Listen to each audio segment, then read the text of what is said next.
All right, time for convening having arrived. The Senate will come to order. Looks like some of our caucus members and various members of the Senate are still caucusing this morning, but we're going to go ahead and get started, and hopefully they will hear the sound of my voice and come to the chamber. Senate will come to order. It is my honor now to call upon the distinguished senator from the 53rd. Thank you, Mr. President. It's a beautiful day at our Capitol. And a moment in history, Lady Antebellum won Grammy Award in 2012, and I'm not sure if they got their voice training from the senator from the 22nd or the 24th. The journal's been read and found to be correct. Lady Antebellum, great group. I'm confident they did not get their training from any member of this body. Thank you, Senator, for your good works on the journal. Is there objection dispensing with the reading of the journal? Reading of the journal is dispensed with. Is there objection to the confirmation of the journal? Chair is none, and the journal is confirmed. All senators having bills and resolutions to introduce, please bring them to the Secretary's desk at this time.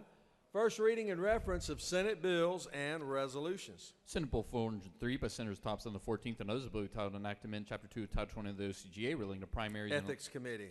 Senate Bill 404 by Senator Brasley the 28th and others, a bill titled Enactment Part 5. Natural Resources. Senate Bill 405 by Senator Miller the 40th and others, a bill titled Enactment Part 3 of Article 7, Chapter 3 of Title 20 of the OCGA relating Higher Education. Senate Bill 406 by Senator Strickland the 17th and others, a bill titled Enactment Title 31 of the OCGA relating to health. Public Safety. Senate Bill 407 by Senator Strickland of the 17th and others, a bill titled An Act to Provide for Comprehensive Reform for Offenders to have been Title 15 in Chapter Judiciary. Senate Bill 408 by Senator Jackson of the 2nd, a bill titled Enactment Chapter 1, Title 35 of the OCGA relating to general provisions regarding law enforcement officers. Public Safety. Senate Bill 409 by Senators Harper the 7th and others, a bill titled Enactment Article 7, Chapter 6 of Title 40 of the OCGA relating to negotiating Public Safety. Senate Bill 410 by Senator Anderson the 43rd and others, a bill titled Enactment and Act creating the Board of Elections and Registration of Rockdale County. State and local governmental operations. Senate Bill 411 by Senator Jackson II and others, a bill titled Enactment Title 45 of the OCGA relating to public officers and employees so as to create the Georgia Commission on African American History. Urban Affairs. Senate Resolution 732 by Senator Miller the 40th and others, a resolution committing the nation of Israel for its cordial and mutually beneficial relationship with the Rules Committee. Senate Resolution 745 by Senator Miller the 40th and others, a resolution recognizing Robert H. Bob Bell and dedicating interchanges in honor. Transportation. Mr. President, that concludes the order. First reading and reference of House bills and resolutions. House Bill 538 by Representatives Willard of the 51st and others, a bill titled Enactment and Act providing Fulton County a system for pension and retirement pay to teachers and employees of the Board of Education of Fulton County, approved February 2nd, 19... Retirement. House Bill 618 by Representative Petraea of the 166th, a bill titled An Act to incorporate the city of Skidaway Island to provide for State and local governmental operations. House Bill 626 by Representative Jones of the 25th, a bill titled An Act to incorporate the city of Sharon Springs to provide a charter to provide for a State and local governmental operations. House Bill 655 by Representative Williams of the 145th, a bill titled An Act to amend Part 15 of Article 6 of Chapter 2 of Title 20 of the OCGA relating to miscellaneous Education and Youth. House Bill 699 by Representative Belton of the 112th and others, a bill titled An Act to amend Code Section 2549. Public Safety. House Bill 805 by Representative Green of the 151st, a bill titled An Act to abolish the office of County Treasurer of Terrell County.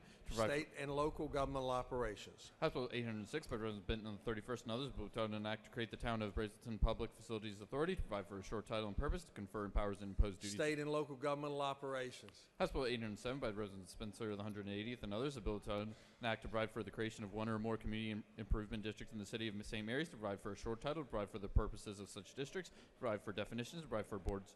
State and local governmental operations. House Bill 822 by Representative Williamson, the 115th, and others, bill titled An Act to amend an Act. State and local governmental operations. House Bill 828 by Representative Fleming, the 121st, a bill titled An Act to authorize the City of Harlem to exercise. State and local governmental operations. House Bill 829 by Representative Green, the 151st, a bill titled An Act to amend an Act constituting. State and local governmental operations. House Bill 836 by Representative Dukes, the 154th, and others, a bill titled An Act to amend an Act creating the Doherty County School System, approved March 5th, 1951, as amended. State and local governmental operations. House Bill 838 by Representative Bonner of the 72nd. State and local governmental operations. Mr. President, that concludes the order. Secretary will read reports of standing committees. Mr. President, Senate Committee on State and Local Government Operations had a consideration of the following legislation instructed before the same back to the Senate for final recommendation. House Bill 771 to pass by Senator Kirk of the 13th. Mr. President, Senate Ethics Committee has had a consideration of the following legislation instruction reported the same back to the Senate for final recommendation. Senate Bill 107 passed by substitute, submitted by Senator Burke of the 11th. Mr. President, Senate Committee on Special Judiciary has had a consider the following legislation. Instructing report the same back to the Senate with the following recommendation. Senate Bill 3 and 49 do pass by Senator Thompson of the 5th. That concludes the order.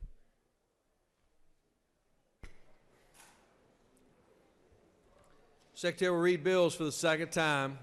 Senate Bill 301 by Senator Kennedy the 18th, Revised Uniform Fiduciary Access to Digital Assets Act and Act. Senate Bill 324 by Senator Albert the 56th and others. Contracts with state agencies and adjoining counties, municipalities may contract with abutting counties. Provide. Senate Bill 336 by Senator Unterman the 45th and others. Georgia Bureau of Investigation. General provision. Subpoena issued for production of electronic communication. Not provide notice to the subscriber. Senate Bill 337 by Senator Unterman the 45th and others. Admissions and confessions. Effective date for the procedure. Testimony of a child's description of sexual contact. Provide.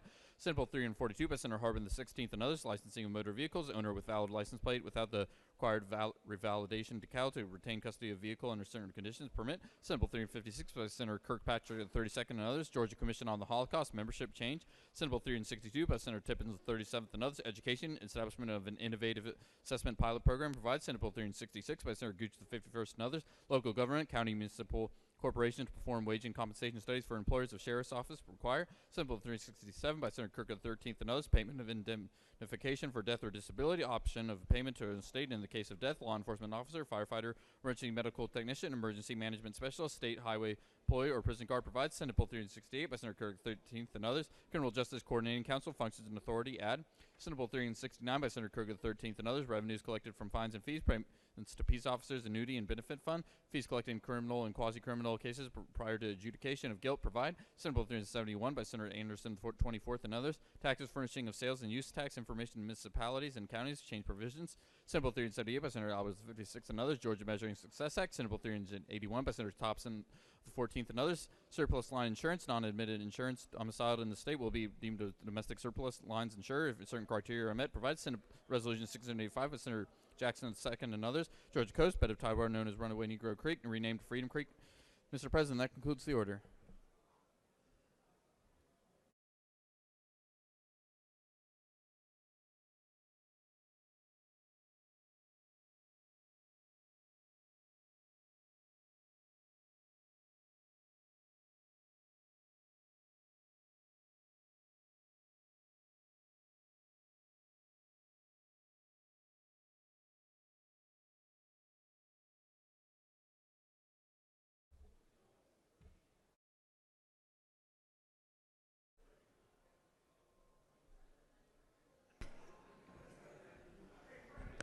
It is now time for our morning roll call. Time for the morning roll call.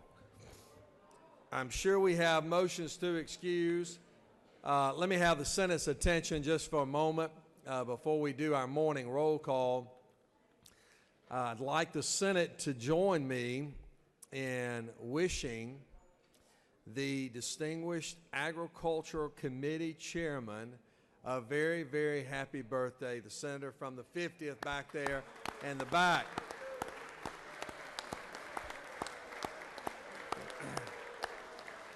It is also very, very fitting that the chairman of the Agricultural Committee chairman, whose birthday is today, we actually have, looking down from on high, the former Agriculture Committee Chairman, Mr. John Bullock, up there in the gallery. Stand up, let's give Mr. John Bullock a round of applause. Very fitting, very fitting. We have often thought that the senator from the 50th would be able to fill your boots, but sadly enough, he has not been able to thus far. He is still working very diligently to do so, I might add. But it is great to have the legendary John Bullock present with us in the Senate today. We did not wear our jeans, however. But he did, that's right. Motions to excuse. Senator from the 50th, the distinguished senator from Columbus. Thank you, Mr. President. Ask unanimous consent to excuse the senator from the 2nd district. Second. The senator from the 2nd, without objection, the senator from the 2nd will be excused. Chair now recognizes the distinguished senator from Carrollton, the senator from the 30th. Thank you, Mr. President. I ask unanimous consent to excuse the senator from the 45th for business outside the Capitol. 45th, without objection, senator from the 45th will be excused. Are there any other motions to excuse? Would anyone like to excuse the senator from the 28th? Chair recognizes the minority leader, the senator from the 41st. Mr. President, please excuse the senator from the 38th for business outside the Capitol. 38th, without objection, senator from the 38th will be excused. Any other motions? Senators, please signify your presence by voting the A switch. The secretary will unlock the machine.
It is now time for our morning devotion. We're going to prepare the Senate chamber for our morning devotion. Let me ask that all senators please take your seats and cease all audible conversation at this time. All senators, please take your seats, cease all audible conversation at this time. Doorkeepers, if you would, please secure the chamber at this time. We are very, very blessed to have a wonderful pastor that has come today from all the way from Bethlehem Baptist Church. He actually, I think, ministers to the senator from the 51st. He has a tall order in doing so. But it is now my distinct honor to recognize the senator from the 51st to lead us in our pledge and introduce our chaplain of the day. Senator.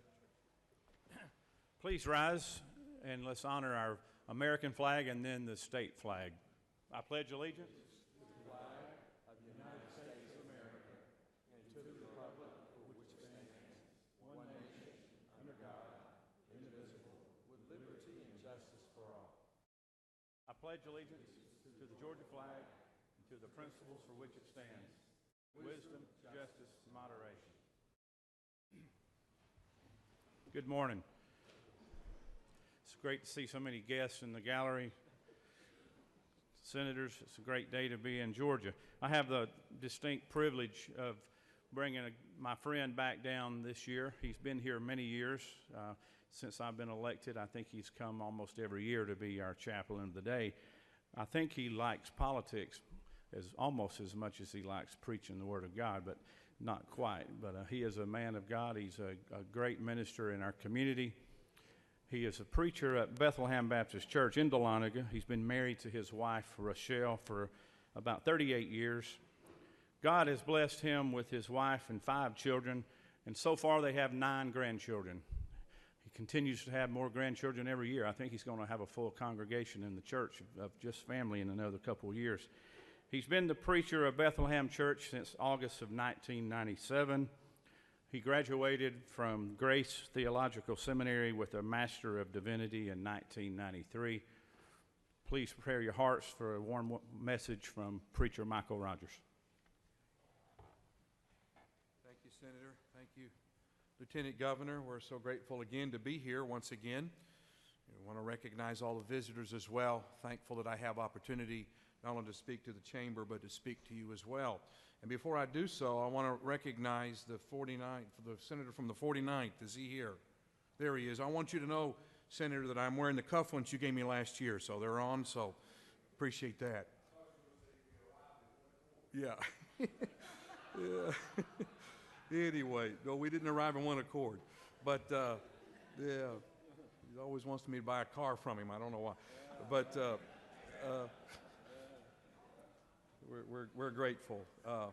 So anyway, I wanted to speak to you this morning on what we know. And we know that we know, and we know that life is filled with uncertainty.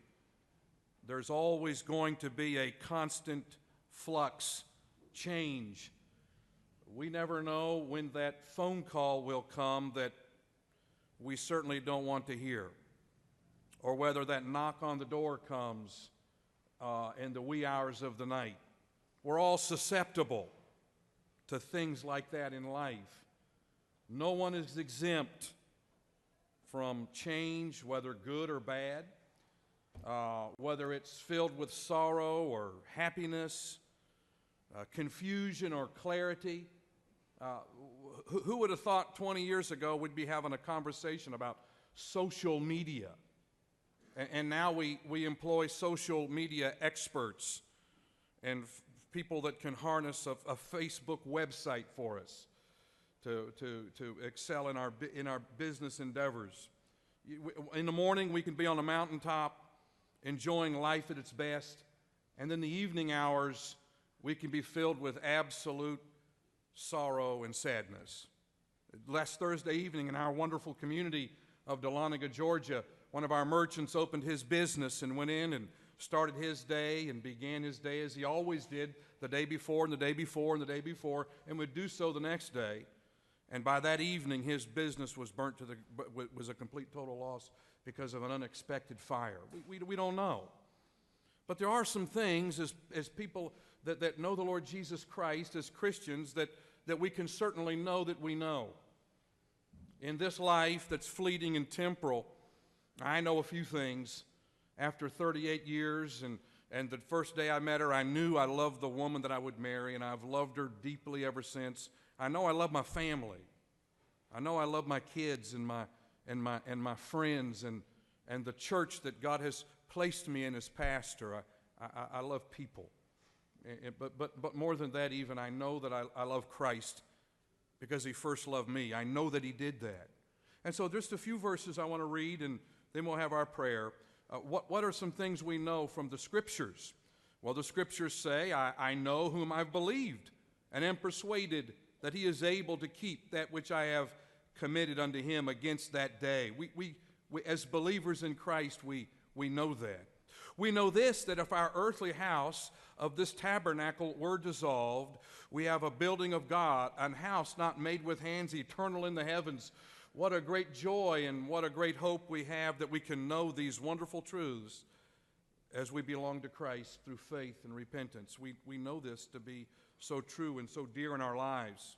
This is one of my favorite truths to know, because we know the truth and the truth will set us free. For I am persuaded, Paul says, I know this. He says, I am persuaded that neither death nor life, nor angels, nor principalities, nor powers, nor things present, nor things to come, nor height, nor depth, nor any other creation shall be able to separate us from the love of God which is in Christ Jesus our Lord. In the midst of fear and frustration, in the midst of discouragement and division, even deceit, we know that Jesus Christ is God's very Son. He is immutable. He changes not. His word changes not. He is the Son of God who gave his life for our sins, that we might have life and have life eternal, and that I may know him and the power of his resurrection and the fellowship of his sufferings, being made conformable unto his death. One more truth that I want you to get as you legislate and do your business today and throughout the week, and appreciate all you do for our state. I really, really do. You come down here and you meet and you gather together and you join your thoughts and you legislate, and we're grateful for that. And but know this, know that Christ says, he says this, And we know that all things, not some of the things, but all things work together for good to them that love the Lord and are the called according to his purpose. Let us pray. Our Father, we bow before you and we thank you for who you are. You're the God of heaven. You're the creator, maker, sustainer of all there is. There's not a molecule that exists that you have control over. You are sustainer of all life and giver of all life. And you're the God of grace and mercy and truth. And you're the God of justice and forgiveness. And I thank you, our Father, that in Christ our Savior and Lord, we know these truths to be real and perfect in our lives. Thank you for your word. Thank you for the Holy Spirit. Thank you for this gathering today. Thank you for our friends, our families. Thank you for the abilities you give to us. Thank you most of all for your everlasting love upon our lives. We ask these prayers, our Father. We give you our thanksgiving, all in the name of Jesus Christ. For his honor and for his glory we pray. Amen.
Let me have the Senate's attention, if I could. It is always a great honor when we have our physicians that are visiting with us, that are manning the med station there on the second floor. They do a wonderful, wonderful job, and we appreciate so much them volunteering, giving of their time and resources to be with us. And certainly, we're very honored to have Dr. Hodge that's with us. And to introduce our Doctor of the Day, it's my privilege now to call upon the Distinguished Senator from the 36th. Thank you, Mr. President. Colleagues, it's my honor today to present the Doctor of the Day, Dr. Rashawn Hodge. Dr. Hodge is a native of New Jersey, but one of our premier higher educational institutions, Morehouse College, brought him to Georgia. He earned his medical degree cum laude from Robert Wood Johnson Medical School, graduating 2002, and continued his internship and residency in family medicine at the Morehouse School of Medicine in 2005. He matriculated into family medicine and served as an investigator on numerous clinical research studies aimed at making the human condition better for those who are suffering. His compassion for those in need continues to be evident as he has led several hospice programs throughout Georgia as both medical director and assistant medical director, and many of our families and our constituents know directly the benefits of good hospice care. Dr. Hodge has been granted numerous awards for his endless hard work and dedication, and included in his honors are the Outstanding Georgia Citizen Award presented by the Secretary of State. Currently, Dr. Hodge serves as medical director for Premier Chronic Pain Care in Atlanta, Georgia. He's a strong advocate for the legalization and cultivation of medical cannabis, and we appreciated his input in when HB 722 was written to include peripheral neuropathy as one of the qualifying conditions for participation in the state's medical cannabis program. Dr. Hodge has attended hearings here at the Capitol on these bills for some 4 years, and we met as he advocated for that. And his clinic is in the heart of my district at Boulevard and North. So we're so happy today to have him as our Doctor of the Day, and I'd like to present him to come forward. Doctor? Thank you. Thank you for the warm welcome. Thank you, Lieutenant Governor. Thank you, members of the State Senate. It's my pleasure to be here. I'm humbled. It's my second opportunity to serve as Doctor of the Day. If it's the Capitol crud or ingrown toenail, please come visit me downstairs. I guarantee that you're going to be feeling better. Thanks to public for showing up. If you guys want to talk, I'm downstairs. Please come visit. Thank you. Well done, well done, well done, well done.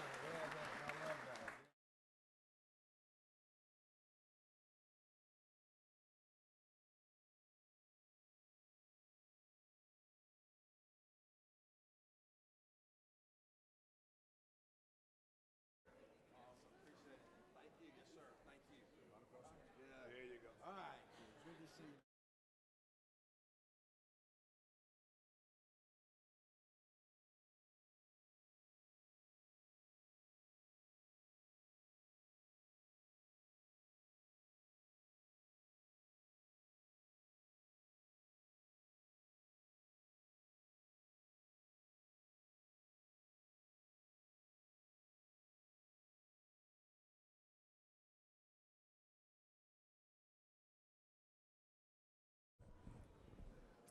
We have a special group we would like to recognize at this time. The Secretary will read a resolution. Senate Resolution 742 by Senator Miller of the 49th, a resolution recognizing February 12, 2018 as Lake Lanier Day at the State Capitol and for other purposes. Whereas Lake Lanier was completed in 1956 for multiple authorized purposes, including water supply and recreation. Whereas Lake Lanier covers 38,000 acres and has over 11 million visitors each year. Whereas the 2012 study documented that Lake Lanier contributes $300 million annually to the counties of Hall, Forsyth, Gwinnett, Dawson, and Lumpkin. And whereas Lake Lanier provides a life-sustaining water supply to over 4 million residents in the metro Atlanta region, now therefore be resolved by the Senate that the members of this body recognize February 12, 2018 as Lake Lanier Day at the State Capitol and express their sincerest best wishes for continued success. That concludes the order. Is there objection to adoption of the resolution? The chair hears none, and the resolution is adopted. It is always a great honor to recognize individuals and organizations and associations that have made a tremendous impact on the state of Georgia, and certainly the Lake Lanier Association is one of those organizations. I have been involved with the association for a long, long time, and I appreciate their leadership, their steadfast advocacy for the protection of Lake Lanier, and it is my distinct honor now to call upon the senator from the 49th for the purpose of recognizing our special guest and speaking to the resolution. Thank you, Mr. President. I'd also like to thank the senator from the 27th and the senator from the 51st for joining me up here today. Unfortunately, we are missing the senator from the 45th, who has also been very active in the Lake Lanier issues and Lake Lanier Association over the years. Lake Lanier Association was established in 1966, has over 4,500 members, and as you well know, Georgia is dependent upon Lake Lanier. It is upstream. It is the headwaters of the Chattahoochee, drain right into Lake Lanier, and all of northeast Georgia, all of metro Atlanta, and our state in general benefits from this great reservoir. And these individuals help protect that reservoir, not only the water quality, but the recreation and the economic impact. We've got with us today Bev Nichols, Gary Smith, we're missing Mike Berg, Joanna Cloud, Bonnie Putney, and who did I leave out? And Wilton Rooks. Give them a warm Senate welcome. Thank you very much. Who's going to speak? I'd like to ask Joanna Cloud to say a few words. Thank you, Senator Miller. Thank you all for listening to that and paying attention to it. Lake Lanier, as Butch Miller said, is a very important part for the entire state. It's not just northeast Georgia. It's a huge economic driver for all of Georgia, and its water supply for all of metro Atlanta is tied to all water supplies statewide, from up in the North Georgia mountains all the way down to Apalachicola, as well as out to the Port of Savannah. So it's a very important water supply for our state. So thank you guys for recognizing its importance.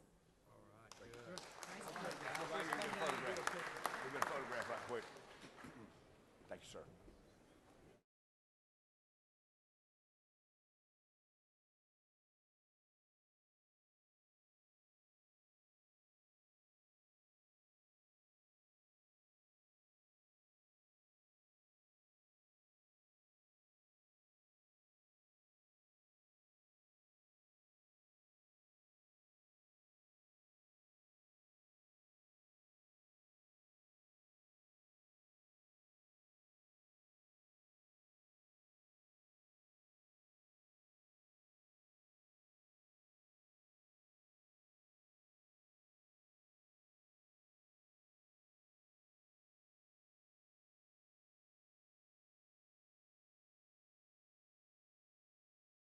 High School is a collaborative effort of the Bartow, Dawson, Elbert, Fannin, Forsyth, Gilmer, Habersham, Hall, Lumpkin, Murray, Pickens, Rabun, Stevens, Towns, Union, and White County school systems.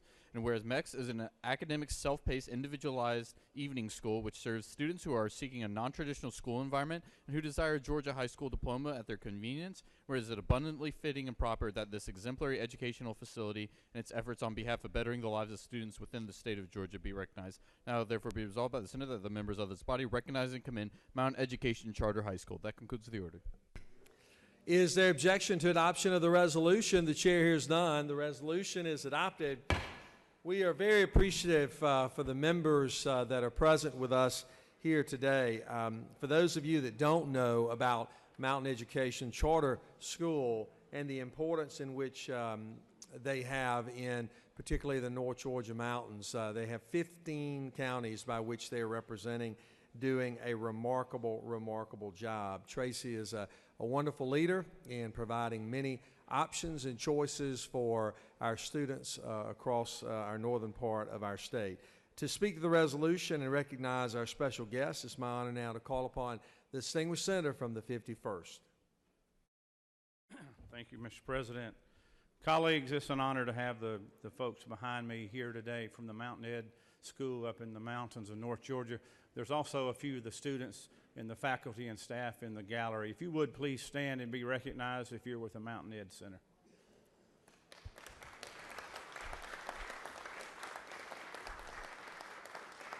Thank you. The Mountain Ed Center opened its doors in 1993 in Fannin, Towns, and Union counties to address at-risk students and the dropout rate using a self-paced program. This is a very special school and a very special curriculum. These gentlemen and ladies behind me and that are here today are very dedicated to our youth, and I've seen a lot of great changes come in our communities because of their results. Today there's over 2,500 students involved in this school system, and they do reach out to 40 counties throughout our state, and we're honored to have them here today. They're going to be in the building throughout the day, meeting with various leaders of our state. I'd encourage you to get to know them. If they're in your district, come up and introduce yourself to Tracy, the gentleman behind me. I'm going to introduce him at this time to introduce the rest of our special guests behind me. Thank you. Thank you, Senator Gooch. It's my pleasure to introduce Dr. Joe Cash, Director of School Performance, Andrea Wilson, in charge of all school data, Mr. Larry Shook, in charge of all of technology, and Dr. Jennifer Glover, in charge of our curriculum. And I'd also like to introduce our superintendent, Dr. Wayne Lovell, that's up with our students in the gallery. These folks do a tremendous job for us, and I want to thank Senator Gooch for recognizing us today, and I also want to thank Lieutenant Governor Casey Cagle for allowing us to be here today, along with the rest of the senators that are here. As you heard, we are a second chance program providing an opportunity for students that need more than just the traditional setting has to offer. We are a non-competitive model that sign collaborative agreements with the local school boards. So we are non-competitive. We're not going after students that they have in their school system. We go after students that are dropping out or need credit recovery. We're located in 15 North Georgia counties, and we're serving students from 40 counties. And our motto and our mission is we want to be the first choice for the second chance students across North Georgia. And we just want to thank you again for allowing us to be recognized here today. And if you know students that fall into that model, please get in touch with us. There's been 2 other replications of our system with Foothills Educational Schools and Coastal Plains down in South Georgia. So all of them are direct replications of Mountain Education. If you know students that are falling behind, get them in touch with one of us. And again, thank you for allowing us to be here today.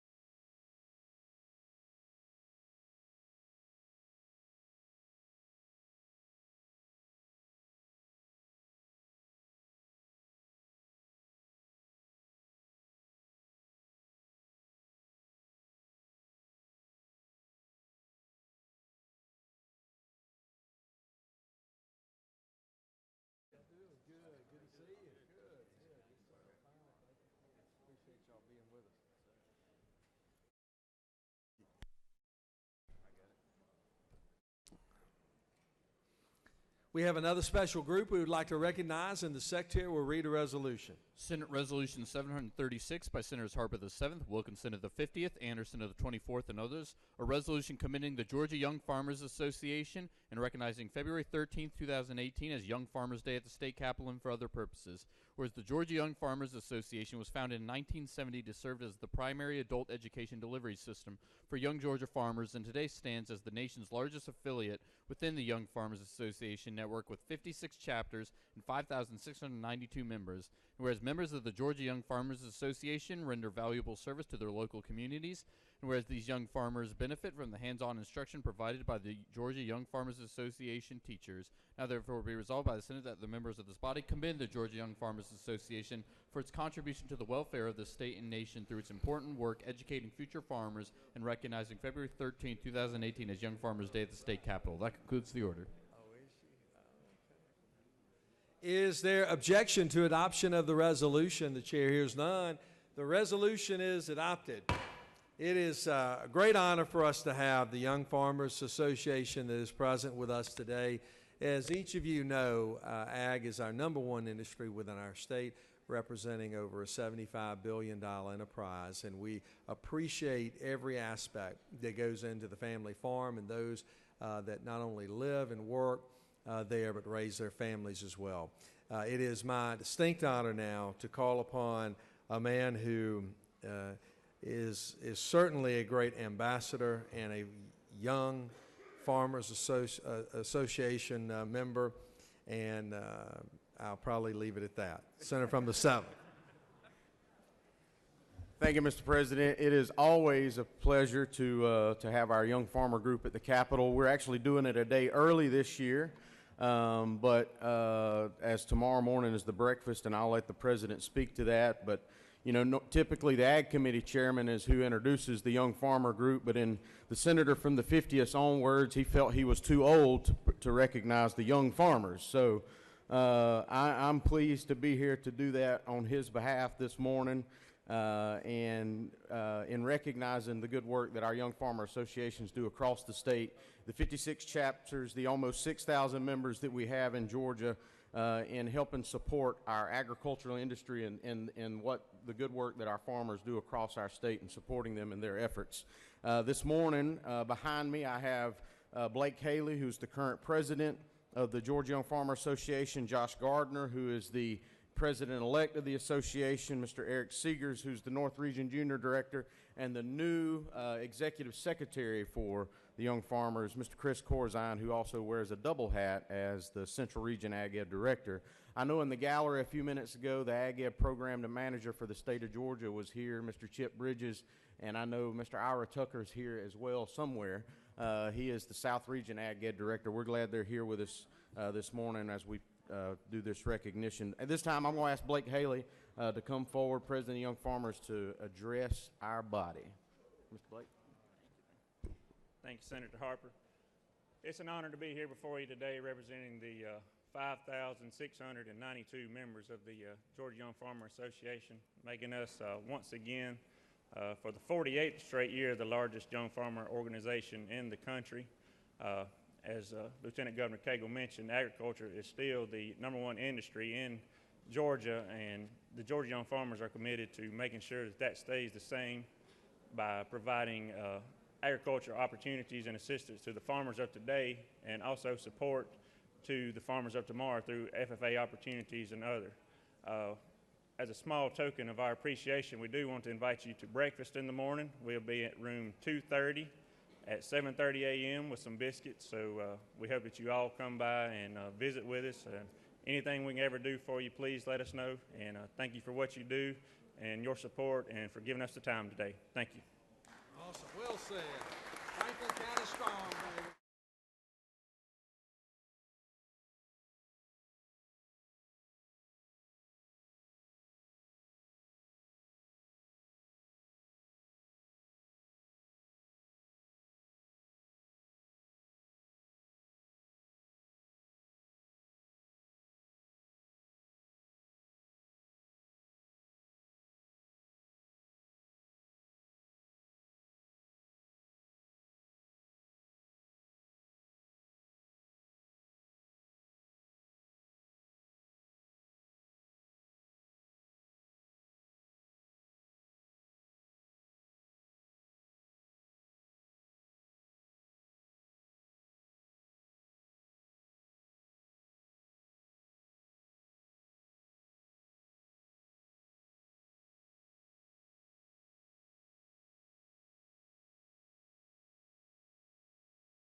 As we recognize another special group.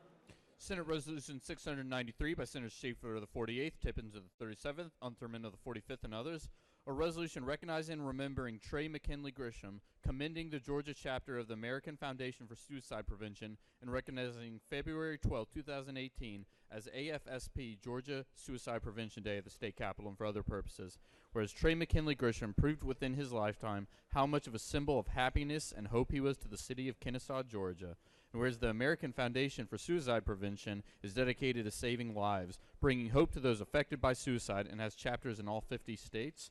and whereas tens of thousands of Georgians have participated in AFSP Georgia's activities, and whereas it is abundantly fitting and proper that this exemplary foundation be recognized for its positive impact on the lives of people throughout the United States of America and for its active role in working towards decreasing the suicide rate in this country. Now therefore be resolved by the Senate that the members of this body recognize and remember Trey McKinley Grisham, commend the Georgia chapter of the American Foundation for Suicide Prevention, and recognize February 12, 2018 as AFSP Georgia Suicide Prevention Day at the state capitol. That concludes the order. Is there objection to adoption of the resolution? The chair is none, and the resolution is adopted. We appreciate this wonderful organization and all the great work by which they do, and certainly all the members that have come today to recognize this very special day in Suicide Prevention Day. To speak to the resolution, it is my honor now to call upon the distinguished senator from the 48th for the purpose of recognizing our guests and speaking to the resolution. Mr. President, ladies and gentlemen of the Senate, it's my privilege to bring Senate Resolution 693, remembering the life of Trey McKinley Grisham, commending the work of the Georgia chapter of the American Foundation for Suicide Prevention, and recognizing today as Suicide Prevention Day at the state capitol. Suicide is the 10th leading cause of death in the United States and the second leading cause of death among those aged 15 to 24. Organizations like the American Foundation for Suicide Prevention work to save lives and bring hope to those affected by suicide, and I want to thank the members of this body for supporting this resolution, drawing attention to this important issue and the work of this important organization. I want to acknowledge over 40 volunteers from the American Foundation for Suicide Prevention who are with us in the gallery today, and I want to recognize Roland Boehm, who is the chairman of the Georgia chapter of the foundation, and Jackson Peak, who is here on behalf of the Grisham family, both to speak to you briefly now. Senator Schaefer, Mr. President, thank you very much for this honor. It's an honor that goes to all of the volunteers who are up in the gallery, and it's an honor that goes to all of those across Georgia who work very hard every day to help save lives and bring hope to those affected by suicide. We have had strong support from the state of Georgia, from regions throughout Georgia, in our ongoing efforts to address this challenge. We're grateful for our citizens, grateful for our volunteers, and grateful for the recognition and support of this body. Thank you, sir.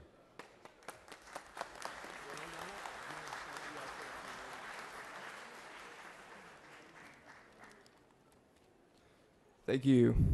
Hello, ladies and gentlemen of the Senate. My name is Jackson Peak, and I'm honored to be here today to discuss suicide awareness. I would first like to thank my friend and a personal hero of mine, Senator David Schaefer, for making this resolution possible, as well as all of the members of AFSP Georgia and the Grisham family. I have personally been affected by suicide. When I was a senior in high school, my good friend Trey Grisham committed suicide, and it has stuck with me to this day. Trey's mother has also asked me to read a biography she wrote on her son's life. My friend Trey. Trey Grisham was born on March 29, 1994 in Marietta, Georgia. He was in his senior year at North Cobb High School when he passed away. He played lacrosse for the varsity team, and he also performed in several plays and productions with his high school drama club. Trey had a way about him that made it possible for him to be a friend to everyone he ever met. It was a personal goal for him on a daily basis to try and make someone's day better. As important as it was for Trey to make everyone's day, no one really knew what he was feeling, much less what he was going through. Trey never wanted anyone knowing that he was suffering with a horrible disease called depression. As so many others who suffer with depression, Trey would not reach out for help, as he did not want to burden others with his feelings.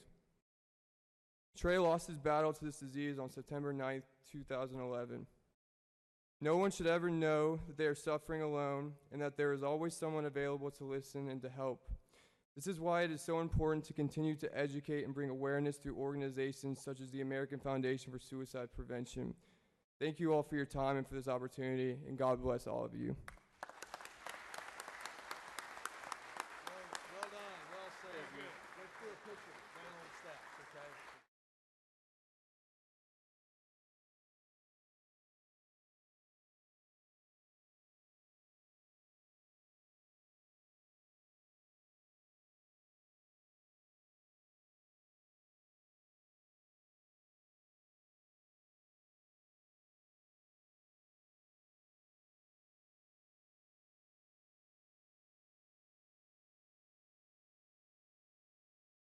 Are there any unanimous consents?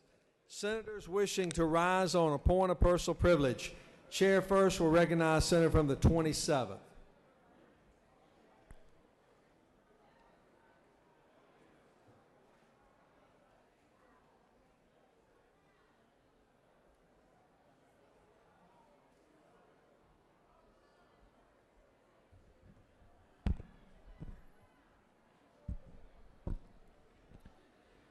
Thank you, Mr. President, members of the Senate.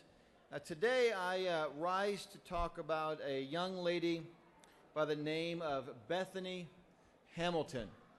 For those of you who don't know, Bethany Hamilton is the young lady whom the movie Soul Surfer was written and developed for. At the age of 13, she was out with her family surfing, and a tiger shark ripped her arm off, basically bit her left arm off.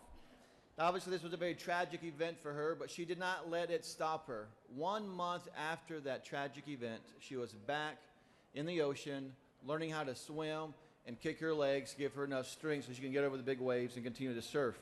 3 months after that, she came in first place at a national championship. She went on to be a leader in her sport and even won an ESPY award. She was also homeschooled. There's other athletes, star athletes, tennis stars, Venus and Serena Williams, Maria Sharapova, NBA stars Blake Griffin, Michael Beasley, Olympians, Ariel Rittenhouse, Tamara McKinley, and Bode Miller, NFL players Jason Taylor, and probably the most well-known homeschooler Tim Tebow. Now, had these athletes gone to homeschool here in Georgia, they might not have been the athletes they turned out to be. Because you see, here in Georgia, if you're homeschooled, you're not allowed to participate in public school sporting events. Why is this so? Not because we here in this body decided it, not because the House passed the bill or governor signed the bill, but because the Georgia High School Association said so. This is the same association that stripped a young man who had come in second place in a cross-country event. Stripped him of his medal because he had a banner on his head, a bandana that had a Bible verse on it. You know, there's only 19 other states in this country that allow a high school association to prevent citizens of that state from participating in public sports. Some of those are California, New York, Connecticut, Maryland. I've introduced a bill, SB 384, called the Tim Tebow Bill. I did not ask for his permission, but nonetheless, the Tim Tebow Bill, which allows for homeschoolers to participate in public sporting events. We have 40 to 60,000 homeschoolers here in Georgia that need this ability and need this right. Their parents are paying taxes, property taxes, sales taxes, income taxes. They just need us to defend them. And with that, Mr. President, I yield the well. Chair now recognizes Senator from the 29th on a point of personal privilege, who has with him today the First Lady of the 29th District. Let's give her a round of applause. Glad to have her.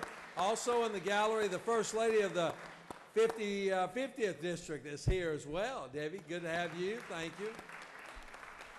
Senator from the 29th is recognized. Thank you, Mr. President.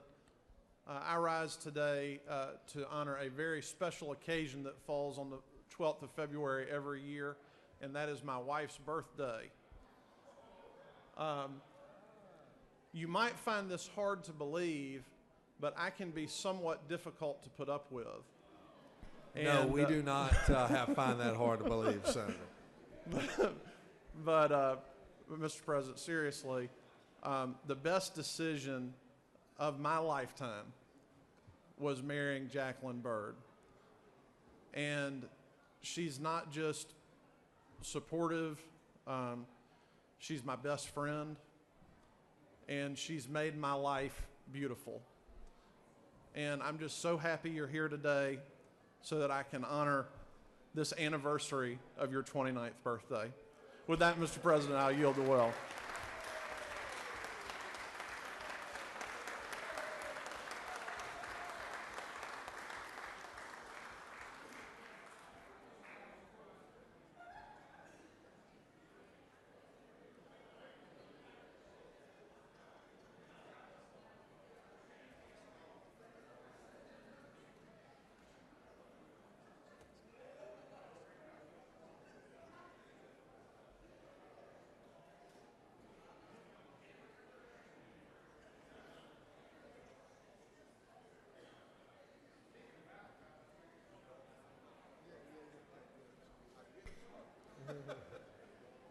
Chair now recognizes the senator from the 35th on a point of personal privilege. Please give the senator your attention.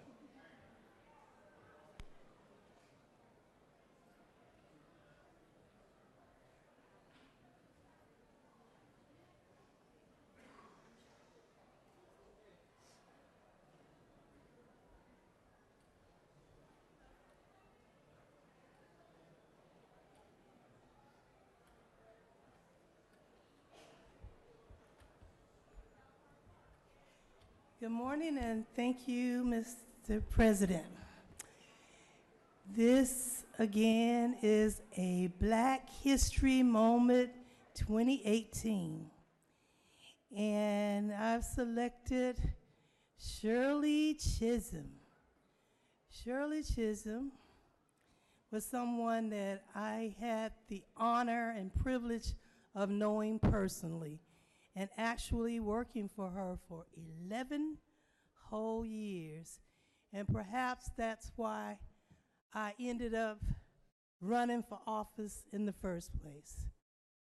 She was born November 30th, 1924, and she was an American politician, educator, and author. In 1968, she became the first African-American woman elected to the United States Congress in history. And she represented New York's 12th Congressional District for 7 terms from 1969 to 1983. In 1972, she became the first African-American person to become a candidate for a major political party nomination for president of these United States of America. No, it wasn't Obama as the first one. She was the first one, a Black woman. And she was the first woman to run for the Democratic Party's presidential nomination. That's Shirley Chisholm. In 1988, she was working as the #1 person in the Democratic Convention, and I was excited, young person that had become a delegate to the Democratic Convention. I was so excited with Mabel Thomas on the other side. We were the young people who weren't elected to anything and didn't want to be elected. We were just excited. And we met all these famous people that we had read about and seen in the papers, and she was one of them, and she was so kind to us.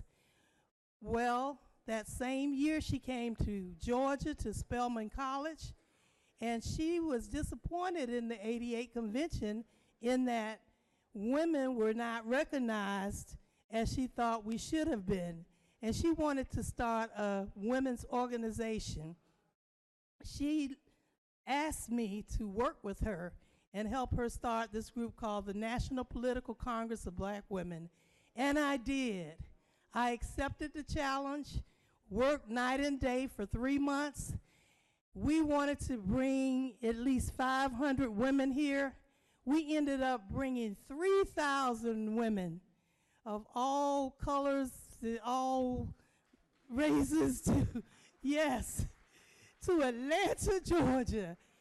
And we started this organization. And to my surprise, somebody nominated me as national secretary, and that's how I ended up being her national secretary as she was president.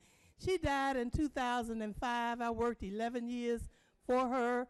I was so honored. One day she told me, she said, "You help everybody. Why don't you run for office?" She said, "You dream and you dance with the moon, but you need to reach for the stars." So I share with you what she said: reach for the stars, catch a star, and don't settle for anything less.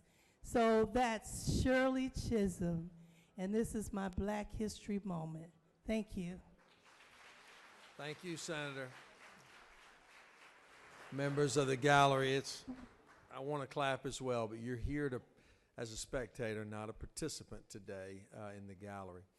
Let me get the Senate's attention for just a moment. I'd like to recognize Senator from the 17th who would like to request prayer of a very tragic occurrence that happened in Loganville. Senator. Thank you, Mr. President. Members of the Senate, Friday was a really sad day in Henry County. We had 2 Henry County deputies that were serving an arrest warrant. They got in trouble, and they called for backup from Locust Grove officer. At the end, all 3 officers were shot. Deputy Michael Corley was sent to the hospital and actually released later that day from his injuries. Deputy Sid Calloway, Henry County Sheriff's Office, is still recovering in Atlanta Medical Center, but is stable now. Officer Chase Maddox with the Locust Grove Police Department died shortly after the incident. He'd been with the police department for 5 years, only 26 years old. He was a hero. He went in to save and to back up 2 other brothers in blue.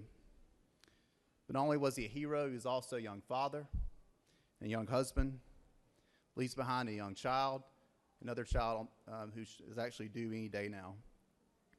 I ask Mr. President for a moment of silence for all of Officer Maddox's family and all of those around our state and the law enforcement community. Let us pray.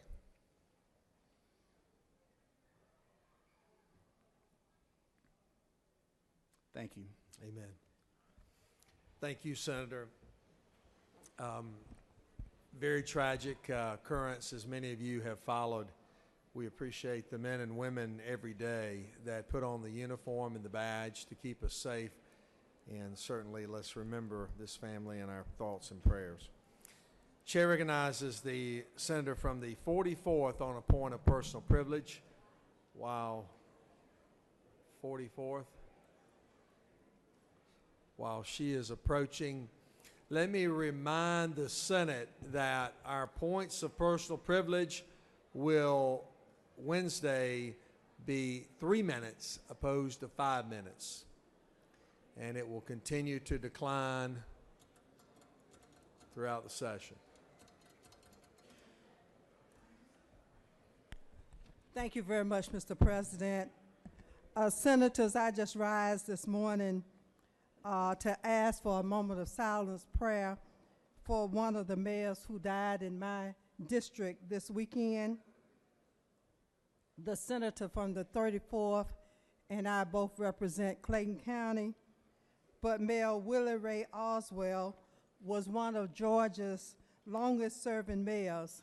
He was the mayor of Lake City, Georgia for 29 years and passed on this Saturday morning from natural causes. He showed care as a teacher and a coach there in Clayton County. He was married 51 years to Mrs. LaWanda Oswald, and he will be funeralized on this Wednesday at the First Baptist Church of Jonesboro. And today we come to honor his life and his legacy today, and we pray to the God of mercy and the God of grace to comfort his family.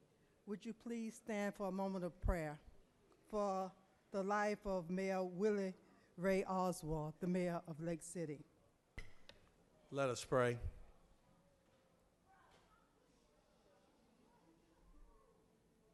Amen. Amen. Thank you, Thank Senator. you, Mr. President. Chair now recognizes Senator from the 14th on a point of personal privilege.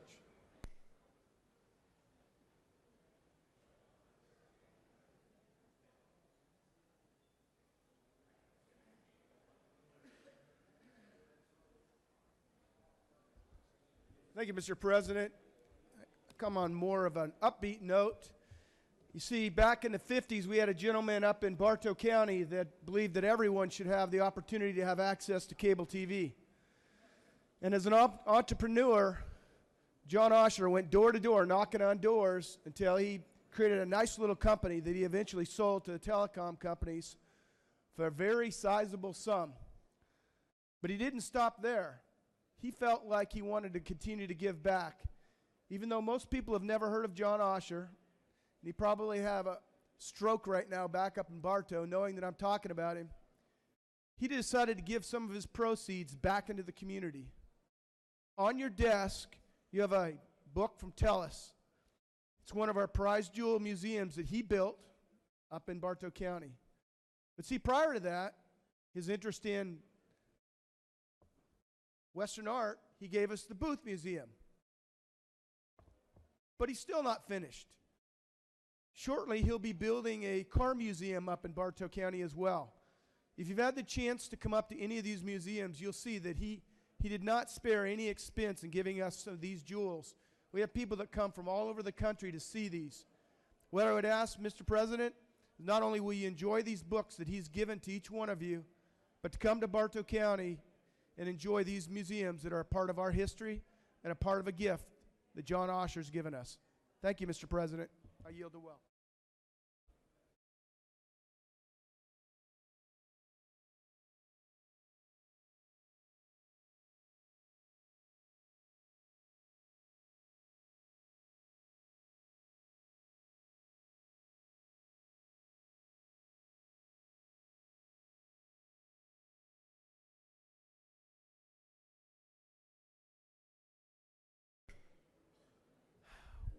Chair recognizes Senator from the 43rd on a point of personal privilege. Please give Senator your attention.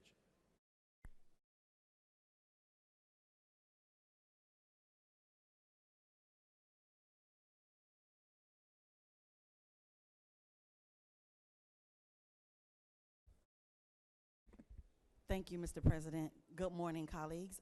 I rise to bring recognition and celebration of the oldest and boldest organization founded on February 12th, 1909. The NAACP is the nation's oldest, largest, and most widely recognized civil rights organization.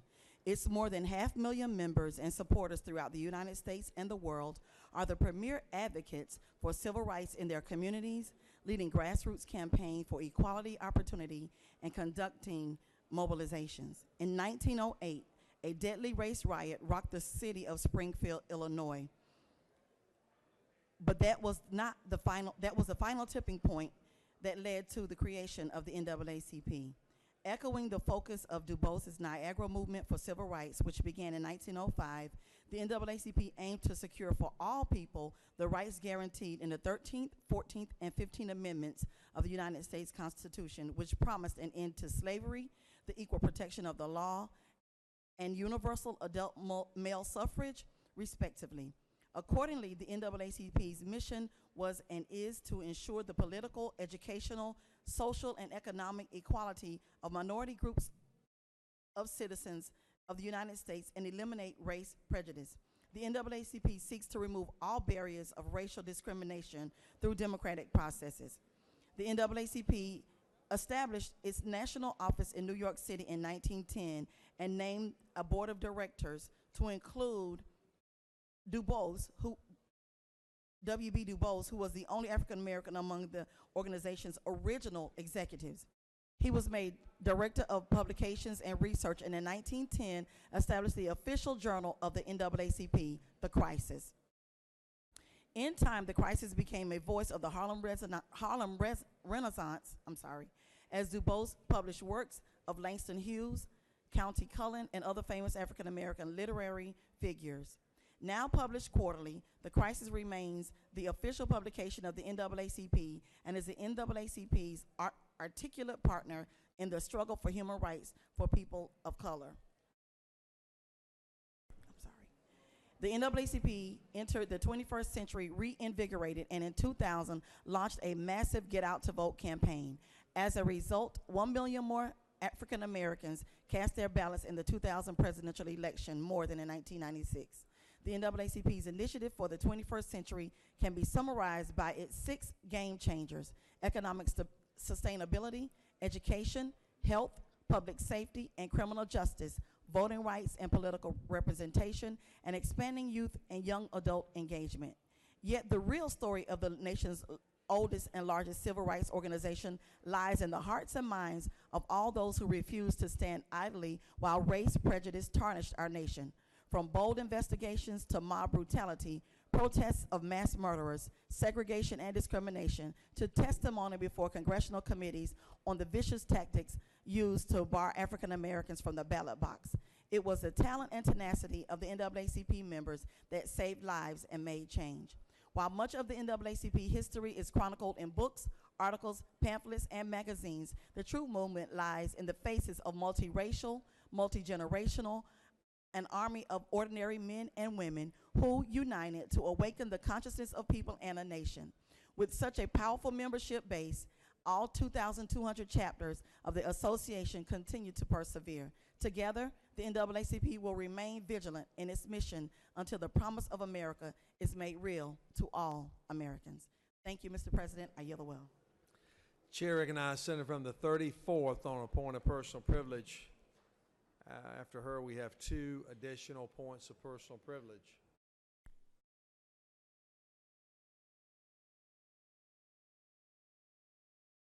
Thank you, Mr. President and members of the Senate. I rise, one, to echo my colleague from the 44th in the sudden death of one of the longest serving members of the mayors down in Clayton County. We have a huge void there, and I join her in saying that we wish her and the family well in their loss. But I rise today to remind some of my colleagues who was not here when the former Senate Pro Tem Terrell Starr served in this chamber. Terrell Starr, as Senate Pro Tem, was a powerful leader in this chamber, and I had an opportunity to actually serve with him. Soon after Terrell Starr was no longer here, the lobbyists for Delta Airline lobbied the governor's office and others for the jet motor fuel tax. Of course, being not as well versed as Senator Starr was, it was a surprise that they hadn't spoken to anybody in the Clayton County delegation regarding that ask. Of course, it passed and it had a sunset. We fast forward from the sunset to learn that Delta was in a crisis and needed funding sources because we as a state want to keep Delta our Delta. So yes, I stood with Delta with a proud pen on saying, yes, let's keep Delta our Delta, and they kept the jet motor fuel tax. Now that jet motor fuel tax was truly helping Clayton County stay afloat, because many of you may or may not know that the world's busiest airport sits on Clayton County dirt. Now, I've been down here now, I guess this is my 16th, 18th year serving. I served one term in the House, and this is my 16th in the Senate. But Clayton County, as you all may or may not know, is the 5th largest school system in Georgia. That's number 5 in terms of population. We own the dirt of the world's busiest airport, yet we are being treated financially as a redhead stepchild. Why? Why? Funding is what, I dropped a bill year after year after year on QBE, trying to get public education funded so we could kind of recoup. But at the end of the day, when Delta continued to get that, what did they do? They gave bonuses to the top tier of Delta Airlines. So we kept Delta Airlines, they kept the penny, and Clayton County, nothing. I am here today to let you know the students in Clayton County Public Schools deserve better.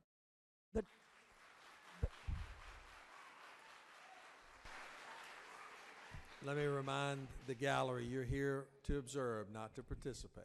Yeah, we do have a decorum here, students, but yes, on your behalf, we need to make sure funding is equitable for every child in this great state of Georgia. We never got it fully funded for QBE, so I stopped dropping that bill because, you know, education is continuing to evolve. But I am here to say it still takes funds. It still takes funds for every district, including Clayton County's public schools. So I am rising today to remind us that we, the people of Clayton County, the taxpayers of Clayton County, the business owners of Clayton County, the clergies of Clayton County, stand firmly to say, state of Georgia, help us. We may be red-headed, but we are still family. We want to make sure there's parity in this great state for Clayton County, its public schools, and its business owners. Mr. President, I'll yield the well.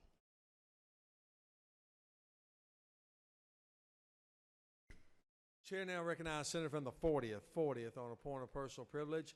Then it'll be the senator from the 6th, and that will conclude our points of personal privilege.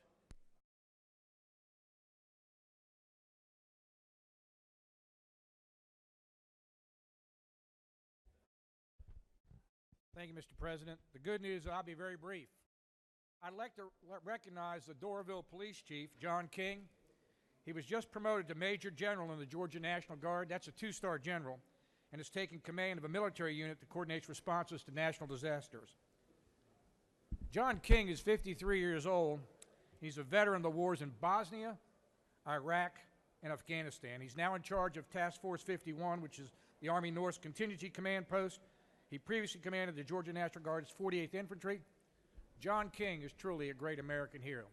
Thank you, Mr. President. I yield the well.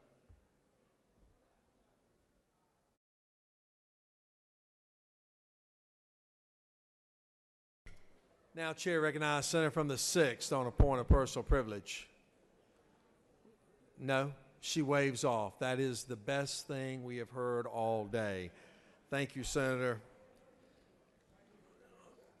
You have a consent calendar of privilege resolutions that are before you. Is there objection? Without objection, the consent calendar of privilege resolutions are therefore adopted. We have another resolution we would like to read. Secretary will do so at this time. Senate Resolution 741 by Senator Orrock of the 36th and others, a resolution commending Hannah Fazula Testa for her involvement in and committing to environmental sustainability and recognizing February 15, 2018 as Plastic Pollution Awareness Day at the State Capitol and for other purposes. That concludes the order. Is there objection to adoption of the resolution? The chair is none, and the resolution is adopted. Are there any motions to withdraw or commit? Mr. Secretary, are there any objections filed on any of the bills of the local consent calendar? Mr. President, there are no objections filed. Questions on the passage of the bills on the local consent calendar. All of those in favor will vote aye. Those opposed, no. Secretary will unlock the machine.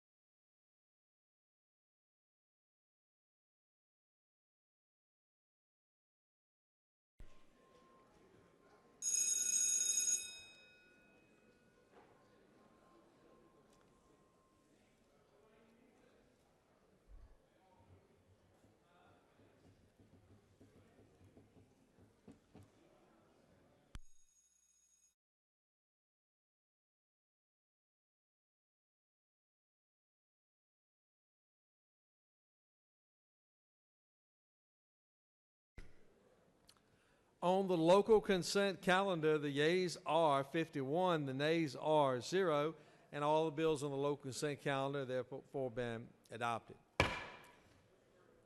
Secretary will read Senate Bill 31, moving on to the general calendar. Senate Bill 31 by Senator McCune of the 29th, the bill will be titled Enacted in Chapter 2 of Title 31 of the OCGA relating to the Department of Community Health, so as to provide that at least 2 members of the board shall also be members of the State Health Benefit Plan, to provide that 2 members shall be members of certain retirement systems, to provide for duties of the Board of Community Health, to create the State Health Benefit Plan, Customer Advisory Council, and for other purposes. Mr. President, the Senate Committee on Health and Human Services offers the following substitute Senate Bill 31, a bill to be titled Enacted in Chapter 2 of Title 31 of the OCGA relating to the Department of Community Health, so as to provide that at least 2 members of the board shall also be members of the State Health Benefit Plan, to provide that 2 members shall be members of certain retirement systems, provide for duties of the Board of Community Health, create the State Health Benefit Plan, Customary Advisory Council, and for other purposes. That concludes the order. Chair recognizes Senator 29th to present the bill. Please give the distinguished senator from Columbus your attention.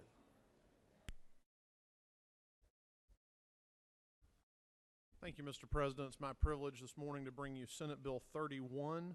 This legislation has been before the Senate in previous years. It basically does two things. Currently, Georgia law provides that the board of the Department of Community Health is to consist of 9 members appointed by the governor and confirmed by the Senate. This bill revises the language by adding language requiring at least 2 members of the board be active participants in the state health benefit plan. One of those members must be a member of the employee retirement system. The other must be a member of the teacher's retirement system. And one of those must be a retired member, and the other must be an active member of the retirement system. The bill also creates the State Health Benefit Plan Customer Advisory Council to advise the Commissioner of the Department of Community Health on the State Health Benefit Plan. And the council will be composed of 12 members who participate in the State Health Benefit Plan and who are part of ERS or TRS. At least 3 members should be retired from TRS, and at least 2 members should be retired from ERS. And the members will be nominated by nonprofits or State Department human resource units that represent at least 1,000 members of the State Health Benefit Plan. And based on these nominations, the Commissioner will appoint the members of the council. The council must meet at least 3 times per year. Members are not paid or reimbursed for expenses. And the Commissioner will be obligated to meet with the council to discuss changes to the State Health Benefit Plan before presenting the changes to the board. And the effective date for these requirements is July 1. This is simply a measure that allows the participants in the State Health Benefit Plan to have a degree of say in the decisions that are made that affect them and their families when changes are made to the State Health Benefit Plan. With that, Mr. President, I'll yield for questions. If there are no questions, I'll yield the well. There are no questions, Senator. Questions on the adoption of the committee substitute. Is there objection? Without objection, committee substitute is adopted. Does any other senator wish to speak for or against the bill? Is there objection? Agree to the report of committee. Which fail will pass the bill. Chairs now the report of committee is agreed to. All those in favor of the bill vote aye. Those opposed no. Secretary will unlock the machine.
On the pass of the bill, the yeas are 52 and the nays are 0. This bill, having received constitutional majority, is therefore adopted. Secretary will read now Senate Bill 315. Senate Bill 315 by Senator Thompson on the 14th and others, a bill entitled an Act to amend Part 1 of Article 6 of Chapter 9 of Title 16 of the OCGA relating to computer crimes so as to create the new crime of unauthorized computer access, to provide for penalties, for change provision relating to venue for computer crimes, to provide for forfeiture and for other purposes. Mr. President, Senate Committee on Public Safety offers the following substitute Senate Bill 315, a bill entitled an Act to amend Part 1 of Article 6 of Chapter 9 of Title 16 of the OCGA relating to computer crimes so as to create the new crime of unauthorized computer access, to provide for exceptions, to provide for penalties, to change provisions relating to venue for computer crimes and for other purposes. That concludes the order. Chair recognizes the gentleman from Bartow County, the senator from the 14th. Present the bill.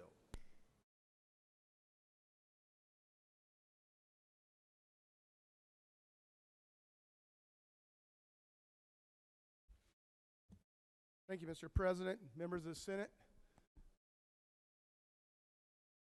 Today I bring before you Senate Bill 315, Unauthorized Access to a Computer, better known as a snooping bill. See, this is a result of a hack that happened at KSU, and working in conjunction with the Attorney General over the last several months, it's been determined that we needed this legislation.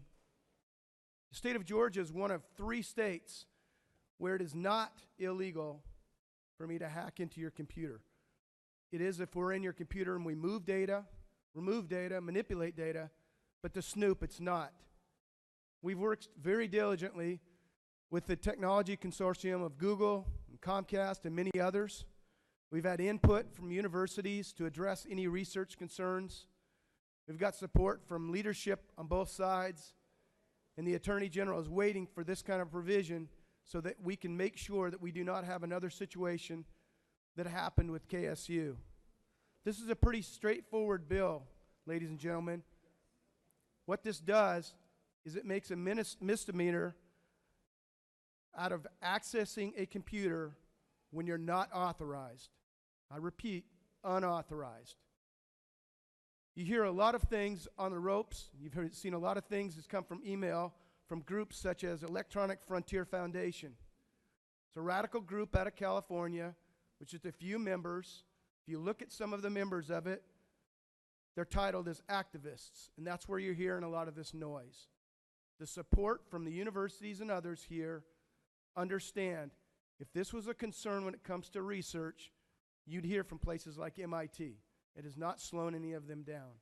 So, ladies and gentlemen, I ask for your favorable consideration for Senate Bill 315. And with that, Mr. President, if there's no questions, I'll yield the well. Thank you, Senator. No question. There is a question. Chair recognizes Senator from the 56th. Thank you, Mr. President. Will the senator yield? I will. Senator, isn't it true that in serving as a Chief Information Security Officer that I know well that what you're saying will not impede any type of research, any type of work by ethical hackers, and actually draws the right line to making sure we're protecting both our citizens, our businesses, and those out there trying to help both? Senator knows of what he speaks. Thank you, Senator. Chair recognizes Senator from the 6th for a question. Does the senator yield? I do. Senator, under SB 315, if a person accesses a computer or computer network without authority, is it true that they commit the crime of unauthorized access? If it's unauthorized, that is correct. And isn't it true, will the senator further yield? I will.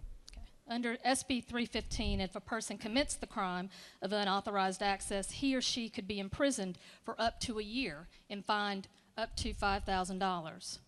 That's correct. Could. Will the senator yield? I will.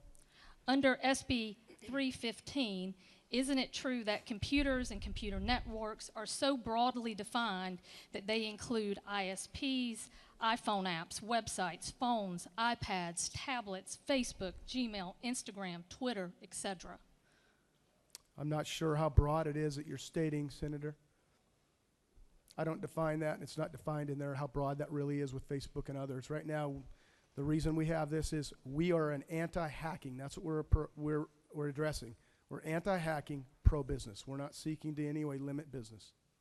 I understand that, Senator. Do you further yield? I do. But isn't it true, pursuant to OCGA 16992, which is the preceding code section that actually defines each of the terms in SB 315, that the way computers and computer networks are defined, that they are defined so broadly that it basically encompasses any computer use in terms of everyday Georgians or Americans? The senator knows of what they speak. I'm not an attorney, so if that's what you're saying it says, then yes.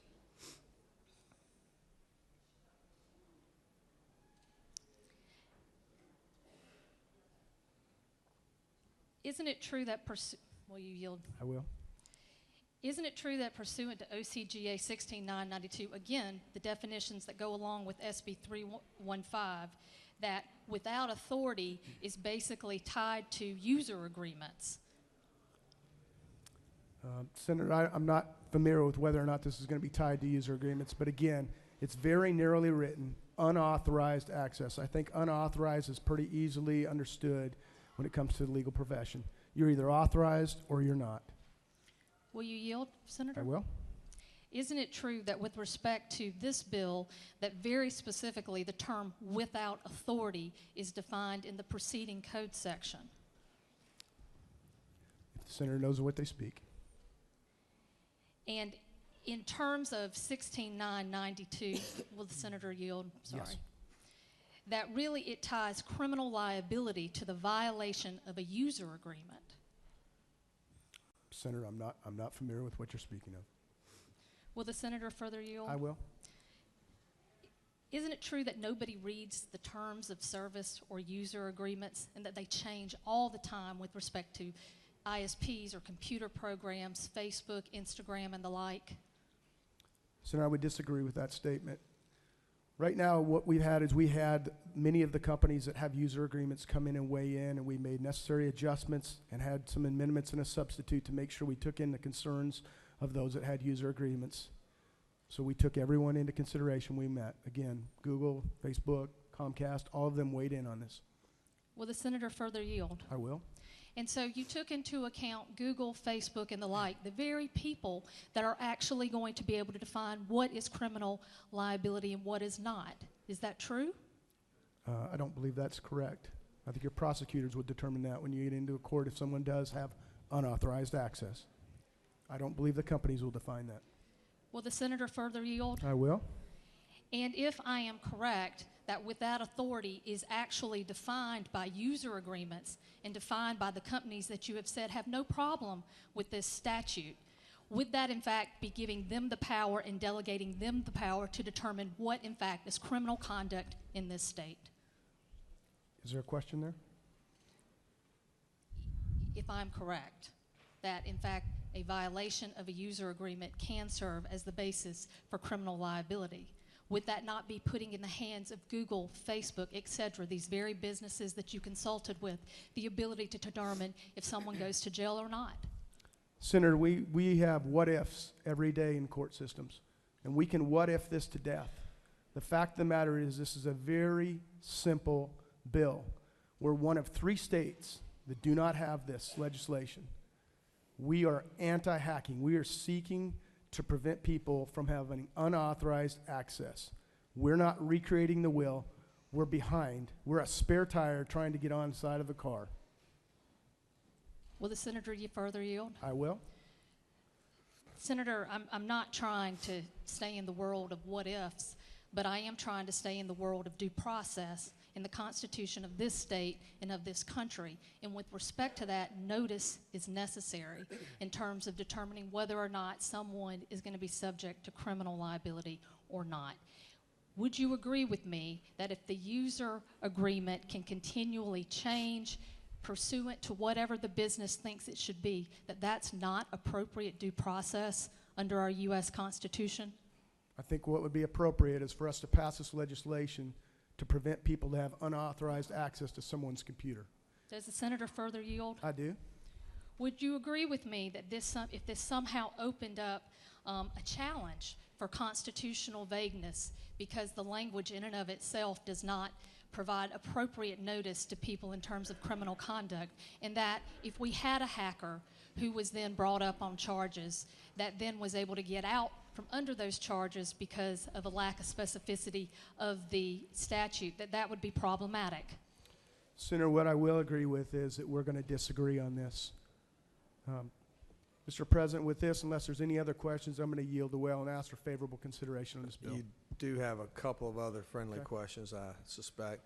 Chair recognizes Senator from the 29th for a question. Thank you, Mr. President. Will the Senator yield for a series of questions? I will. Senator, isn't it true that law enforcement agencies and prosecutors make decisions on the violation of criminal statutes, not private entities? They do. Thank you.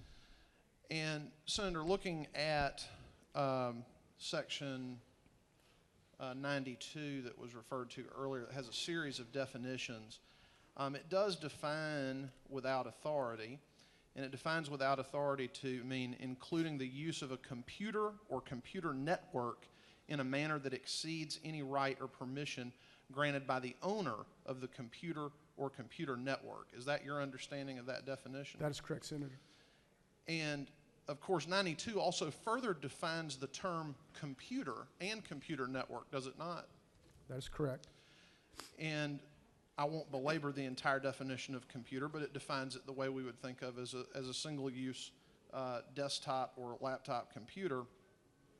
but it defines computer network, does it not, to say a set of related, remotely connected computers and communications facilities with the function and purpose of transmitting data among them. Is that correct? Yes, Senator. And so that would not include online social networking services, would it, Senator?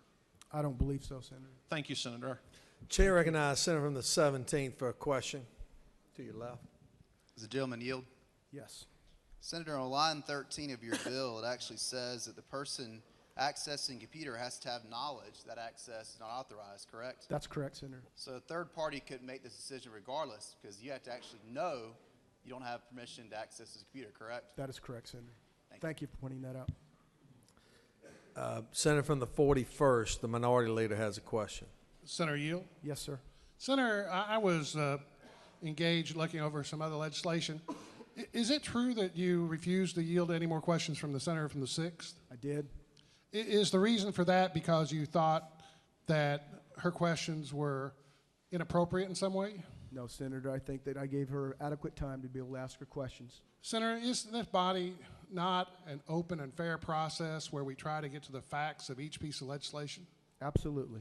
Senator, don't you think that you owe it to the members of this body to allow them to hear important information and to give everybody a chance to try to derive at more knowledge and more understanding of this complex legislation? Senator, with all due respect, I think we went through hearings. We had open dialogue. We were open to anyone that was interested in seeing this. This isn't the 40th or 39th day. This is simply presenting the bill on the floor. I think anyone that had an interest in this had plenty of ample opportunity to come and educate themselves on it. But thank you for your Senator, is question. it not true that myself and many other members of this body disagree with you and feel that we should have had a chance to learn more about this bill than you're evidently willing to share with the public? Senator, I think the public is well aware of this. This has been publicized.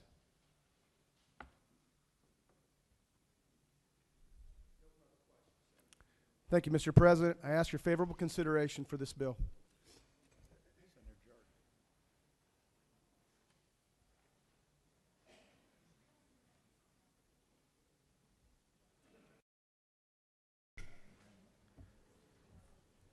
There is an amendment that has been authored. Secretary will read. Senator from the 6th, if you would, please approach. Secretary of the Senate has a question.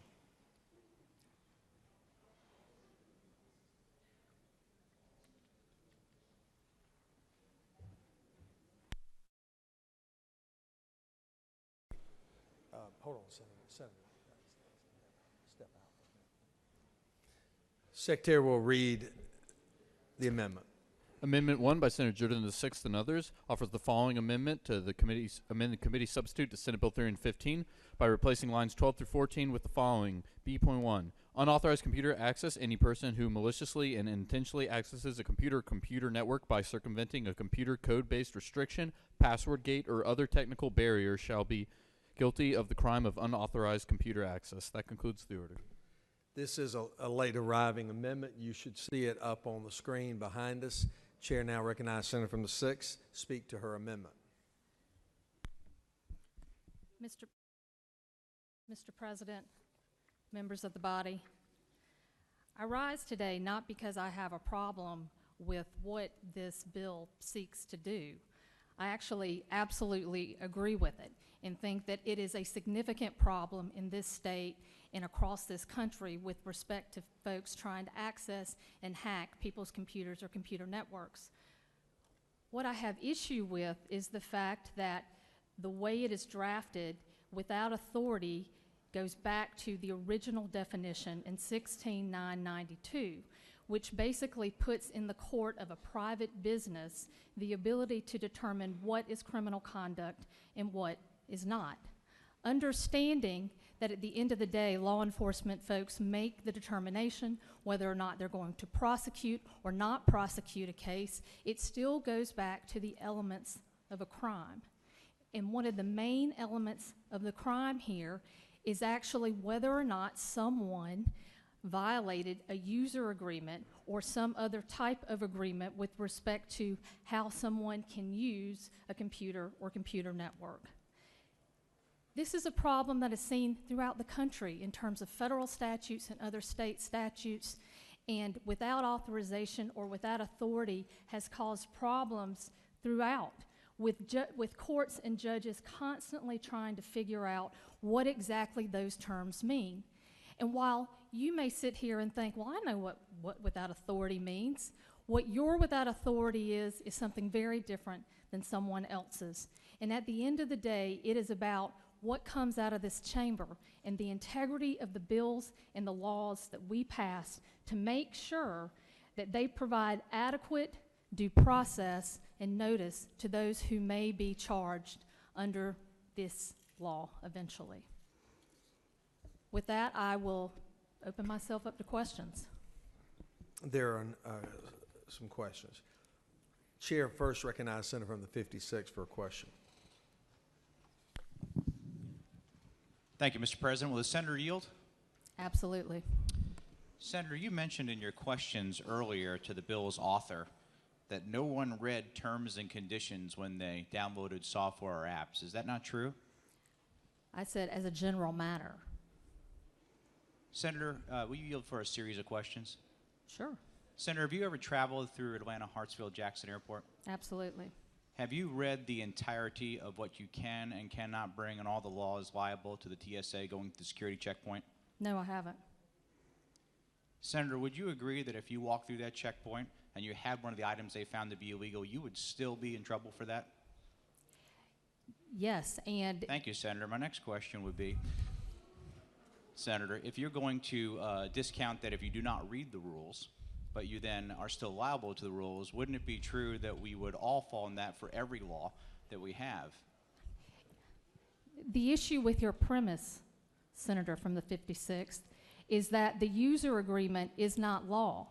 And with respect to any of the laws in terms of TSA, I am charged with knowing them as a U.S. citizen. At the same time, with respect to user agreements that can change daily by private parties, it is not enough in terms of putting people on notice. And thank you, Senator. You actually answered my question for me, which was next, which they aren't, in fact, laws. They are a user agreement by which the user gets to determine whether they want to, either freely or by purchase, to download that software. So they accept it. At that point, it is not a law, and henceforth, if it's not a law, it would not be considered criminal to begin with. Is that not true? Not true in the way you've stated it, because what we're doing is we're actually making the private user agreement an actual element of a criminal law here, and that's what makes it different. You're basically piggybacking on a private agreement between a user and or a computer owner or computer network owner, and then making that criminal. Well, Senator, if you'd yield for a couple more questions, they're actually apples and oranges and not correct, but isn't it true that 47 other states do this already with very consistent language, and we as Georgia, being only one of 3 states, would clearly just be catching up to be consistent with the rest of them? I do not agree, and I have a 150-page law review article that refutes that. So, Senator, you say that there are not 47 other states that have this type of law, in fact? I'm not saying that. I'm saying there aren't 47 other states that use this language because it is problematic. And, Senator, last question. Isn't it true this bill passed out of committee with 100% unanimous vote, both Democrats and Republicans? I have no doubt, Senator. Chair now recognizes Senator from the 29th for a question. Thank you, Mr. President. Will the senator yield? Yes. Senator, can you tell me, in the existing official code of Georgia annotated, is the term computer code-based restriction defined anywhere in the code? Would I be able to find that somewhere? No, you won't. How about the term password gate? Is that defined anywhere in the code? No. Okay. And then the language maliciously and intentionally, I think I'm reading that correctly, that changes materially from the underlying bill what a law enforcement agency would have to prove to bring a charge under this proposed legislation. Is that correct? That's correct. And it would make it would be more burdensome for the law enforcement agency to do that, because they'd actually have to demonstrate malicious intent, not merely that someone accessed a computer or computer network without authority. Absolutely right. Thank you, Senator. Chair now recognizes the senator from the 10th. Thank you, Mr. President. To the Senator Yield. Yes. Senator, looking at your amendment, I'm sorry, but my mic isn't working here. It is working? Thank you, Mr. President. My question regarding your amendment is whether or not it materially changes the underlying bill. No, it doesn't, in the sense that it's still going after hacking. What I'm trying to do is actually make it where there is a very specific, there's specific notice as to what is criminal activity in the confines of this statute and what is not. By calling on user agreements between private parties, it's really uncertain exactly what establishes criminal liability and what doesn't. So the whole intent is really just to make sure that folks know what they can and cannot do by looking at the very face of this amendment or this bill. Senator, further yield? Yes. Senator, I will admit to you, I am one of those who use these devices. I haven't taken time to read all the legalese that they have in these user agreements. So what I hear you saying is for those people like me that don't take the time to read all that language or really understand what's in those user agreements written by corporate attorneys, that this is a common sense approach to improving the underlying legislation. Is that correct? That is correct. We just don't want any unintended consequences here where we criminalize conduct that we did not mean to criminalize. Thank you, Senator. Chair recognizes the senator from the 19th for a question.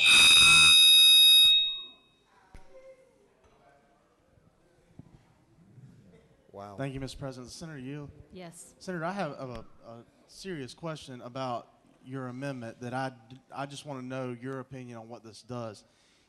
Based on your amendment, I think the underlying bill, if someone accessed a computer that didn't have a code restriction or a password, that would be a criminal act. But under your amendment, if someone does not have a password on their computer, is accessing that still a criminal act? In terms of this amendment, what it seeks is if there's any kind of technical barrier whatsoever in terms of accessing someone's computer. But even apart from my amendment, with respect to the prior iteration of the bill, or SB 315, in and of itself, that actually may not be a criminal act either. Will the Senator yield further? Sure. Can you explain what you mean? So even under if your amendment were not to pass, if someone does not have a password, do you think that that is a criminal act if someone accesses that computer without a password? No, what I'm saying is that it goes back to the user agreement or the access that has been granted one way or the other by the owner of the computer or the owner of the computer network. But if there aren't any permissions in place one way or the other, then no, it can't be the basis of criminal liability. Chair recognizes senator from the 7th, your seatmate. Thank you, Mr. President. I just want to follow up on the line of questioning from the senator from the 19th to my distinguished seatmate. Do you yield? Sure. In regards to what the senator from the 19th said, and I'm going to take it out of lawyer terms, I'm going to put it in simple terms that a country boy from South Georgia understands a little bit. If I got a computer in my office and I have it and it is not password protected, and let's just say you can walk in my office and you can hit the mouse and my computer comes alive, if you go in my office and you were to access my computer in that way, the way I read your amendment is that would not be unauthorized access. Is that correct? Arguably, it would not be, Senator, but also it would not be unauthorized access under the bill as written currently. So I would follow up that question and ask, because the way I read the current bill, it would be considered unauthorized access because it is not password protected. There's no barrier in place that you have to go through to access that computer. So under the current language, then what would prohibit it from being an unauthorized access? In terms of SB 315, to go back to that, without authority is defined as exceeds any right or permission granted by the owner of the computer or computer network. So with respect to your hypothetical in terms of someone being able to access your computer, if you haven't laid out any policies or procedures or any kind of agreement with the person who's actually trying to access your computer, then it wouldn't fall under this statute in the first place, and it wouldn't be without authority per this statute. I respectfully disagree, Senator, but I'll yield the floor, Mr. President. Chair recognizes Senator from the 14th for a question. Senator Yield. Yes, Senator, are you familiar with the incident that happened at KSU, Kennesaw University? I am. Are you also familiar that the student had passwords when he accessed the network? Yes, Senator, and I also, that's why the whole code-based That's the only restriction. question I asked. Senator, do you further yield? I further yield, but I'm not quite sure if this is a cross-examination or an ability to actually answer your I'm questions. not an attorney. I'm just leading to a question. Well, So- hold on. I'm sorry. Yeah, let me be clear. She has the floor, so you can ask a question, and she has the opportunity to respond. understand. So, Senator in the well, you can respond to the question Thank you. if you so yield. Senator Yield? Absolutely. Okay, so since this student had passwords, is it not true that they're finding it difficult to prosecute this student because under the current statute, it was not unauthorized access? They were granted access because he had passwords even though he was not supposed to be in it? Senator, I'm not fighting that this is not a problem that we need to take care of, but the issue, I don't take any issue with that. Yeah, I think it's a problem and it needs to be taken care of. Thank you, Senator. Chair recognizes Senator from the 48th for a question. Will Senator yield for a question? Sure. I wanted to follow up on the questions being asked by the senator from the 7th District. You indicated to him that if someone had gone into his office and accessed his computer without his authority, that would not be a violation because of the way unauthorized access is defined in the code. Is that correct? Under this particular code section, in terms of SB 315, in terms of specifically what's being proffered here in terms of the new law, SB 315, I'm not saying that there isn't some other code section that would be implicated here and that would actually offer a basis for criminal liability. Will Senator yield for another question? Sure. A moment ago, you recited from memory that exact code section and quoted it to the senator from the 7th District, the definition. Will you give that again, please? I can read it to you. Without authority includes the use of a computer or computer network in a manner that exceeds any right or permission granted by the owner of the computer or computer network. Will the senator accept another follow-up question? Sure. So under that definition, if he did not grant permission to the person to access his computer, they would be violating the law, whether he had policies in place or not, because the code puts the burden on the prevents access unless permission is granted. Is that not correct? That's not correct. It says that exceeds any right or permission granted. It pre-assumes that there is a right or some type of permission granted between the user and the computer owner or the network owner. So if the senator from the 7th is the owner of the computer and he has not granted permission to the person that accessed the computer, how would that not be a violation of the law according to the plain language of the code section you just quoted? If there is some kind of communication between the user and the owner or some kind of agreement, absolutely. But this preassumes that in this language. So if somebody just walks into your office, you're not there, and they use your computer, which is what the hypothetical was, then no, it doesn't fall under the strict language of the statute. And with respect to criminal liability, these statutes have to be strictly construed. Will Senator yield for another question? Absolutely. Isn't it true that the code section requires the person accessing the computer to have specific permission from the owner of the computer? No, it doesn't. Is that not the plain language of what you just read out loud to the... No, in a manner that exceeds any right or permission. Like I said, it assumes right or permission to access. I'm not saying that this is good language. That's part of the problem here. Part of the problem is that this definition of without authority is not appropriate with respect to SB 315. Will the senator yield for another question? Sure. The difference that I noticed between the bill that's before us and the amendment that you've offered is the addition of the word malicious. Do you envision a scenario under which it would be permissible for someone to access a computer without permission and it not be malicious?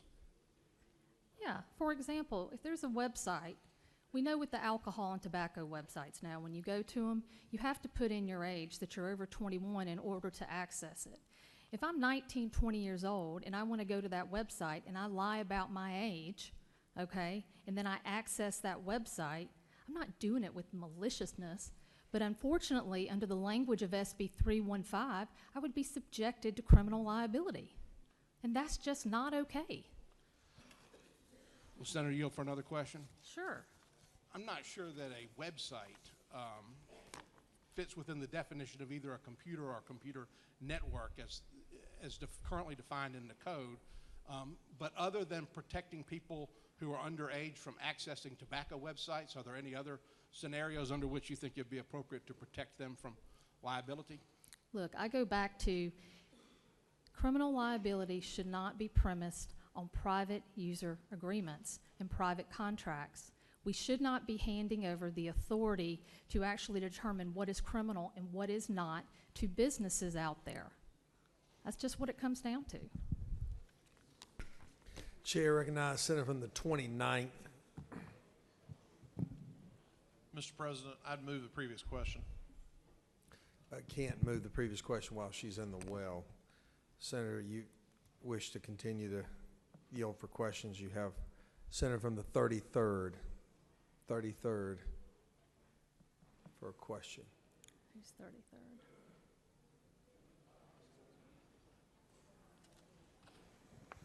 Thank you, Mr. President. Senator, will you yield? Sure. I'm a little bit of a novice at this, but I remember in the military, if we left our desk and we had a computer on, a lot of times we'd have classified and sensitive information on there. And if I didn't lock my computer and I left and somebody came and accidentally maybe, and information was on that desk, then I would be the one in trouble, not the person who accidentally hit it, computer. So basically I'm just trying to look at scenario, and I'm a novice at this, but if I walked into your office and let's say your screen is up, and I'm saying, where's the senator at? And there's information on there, such as defined by this law, would I be liable to prosecution the way this bill is written, even though it was accidental? In terms of SB 315 or the amendment? Probably not, just because I'm not sure that there's any predefined terms between you and I in terms of what you have permission to see or not see. But in terms of the amendment, that's where the malicious and intentional comes in, because in terms of folks just doing stuff accidentally or accessing websites they shouldn't be, you know, they shouldn't be criminally prosecuted for that. And if people that are acting maliciously actually do authorize information that they're not allowed to authorize, then they should be criminally prosecuted. Thank you for your response, and I hope that we could all work together and try and craft this bill so when it goes to the House that it'll have smooth sailing. Thank you for your help with this.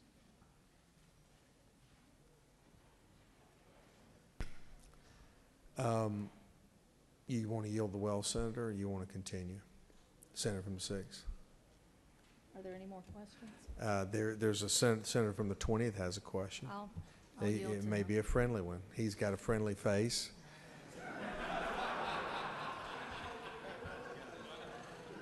He's got his hair slicked back nice today. Chair recognizes Senator from the 20th. Thank you, Mr. President. I'm feeling good today. Glad to be here. And Senator, would you yield? Sure, Senator. For a question or questions. I'm just trying to get an understanding because of how this might impact me and my business. I'm in the insurance business, and we have subscriptions we pay for rating services or management system, et cetera, and we have to sign user agreements to access the over the internet these programs, and sometimes they specify that we each have to have our own separate password, License. and we have to, we're supposed to only log in using our password, and that's the way they control how many people in the office can access the program at one time, and also that's how they determine how much we pay. So if we want to have 2 seats, we pay a certain amount of money. If we want to have 4 seats, is what they call them, we pay more. My concern, I guess, after hearing all this conversation is if I forget my password and my username and password, and one of my employees tells me, well, just use mine today so you can get in and do what you need to do, would I possibly be violating the law and be subject to criminal prosecution? Or Under SB 315, you would be. But that's why I put the malicious and intentional language in there, because obviously it would not be malicious on your part in terms of a violation or trying to access information that you may or may not be entitled to. Okay, thank you. Senator, there are no further friendly questions. I yield the well. Thank you. Senator has yielded the well. Very, very good debate that has ensued in the Senate. Senator from the 29th has moved the previous question. All those in favor of the previous question, rise, stand, and be counted.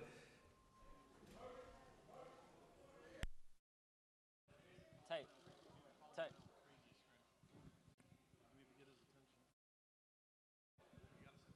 Mr. President. Senator from the 28th, what purpose do you rise? No. Waive off. Reverse.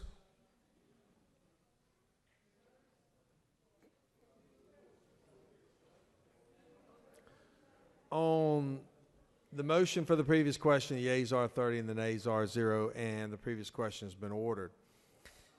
Question now is on amendment number. Senator, Chair recognizes Senator from the 28th. What purpose you rise? Mr. President, I move for the yeas and nays. For what? For the amendment. Amendment 1? Yes, sir. Okay. Shall the yeas and nays be sustained for amendment number 1 the Senator from 28 has requested? If you're in favor, rise, stand, and be counted if you would like the yeas and nays. Clearly 5 have voted. All those in favor of amendment number 1 will vote aye. Those opposed, no, and the Secretary will unlock the machine. This is Amendment 1, authored by the Senator from the 6th, Senator from the 22nd, Senator from the 41st, and the Senator from the 19th.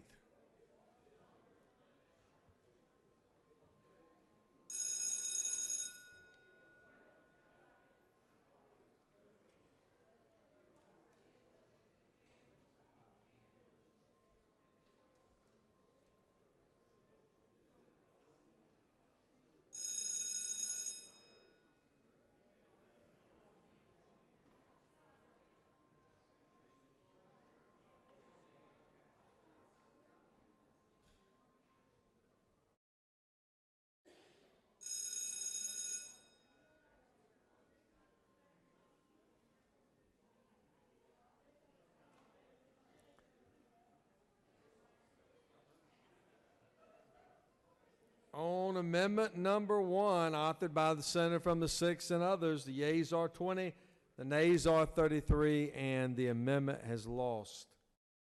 Question now is, clear the screen if you would, please. Question now is on the adoption of a committee substitute. Is there objection? Without objection, committee substitute is adopted. Now, does any other senator wish to speak for or against the bill? Is there objection? Agree in the Porter Committee, which fail pass the bill. Chairs none in the Porter Committee is agreed to. Shall the main question be now put? Are there any objections? Chairs none and main question is ordered. Shall this bill now pass? Question is on the pass of the bill. All those in favor of the bill will vote aye. Those opposed, no. Secretary will unlock the machine.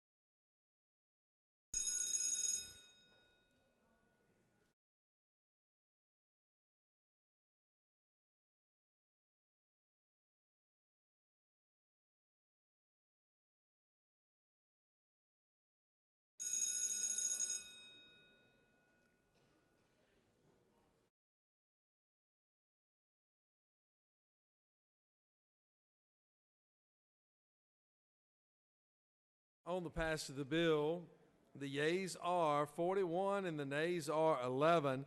And this bill, item C, requires constitutional majority, is therefore adopted.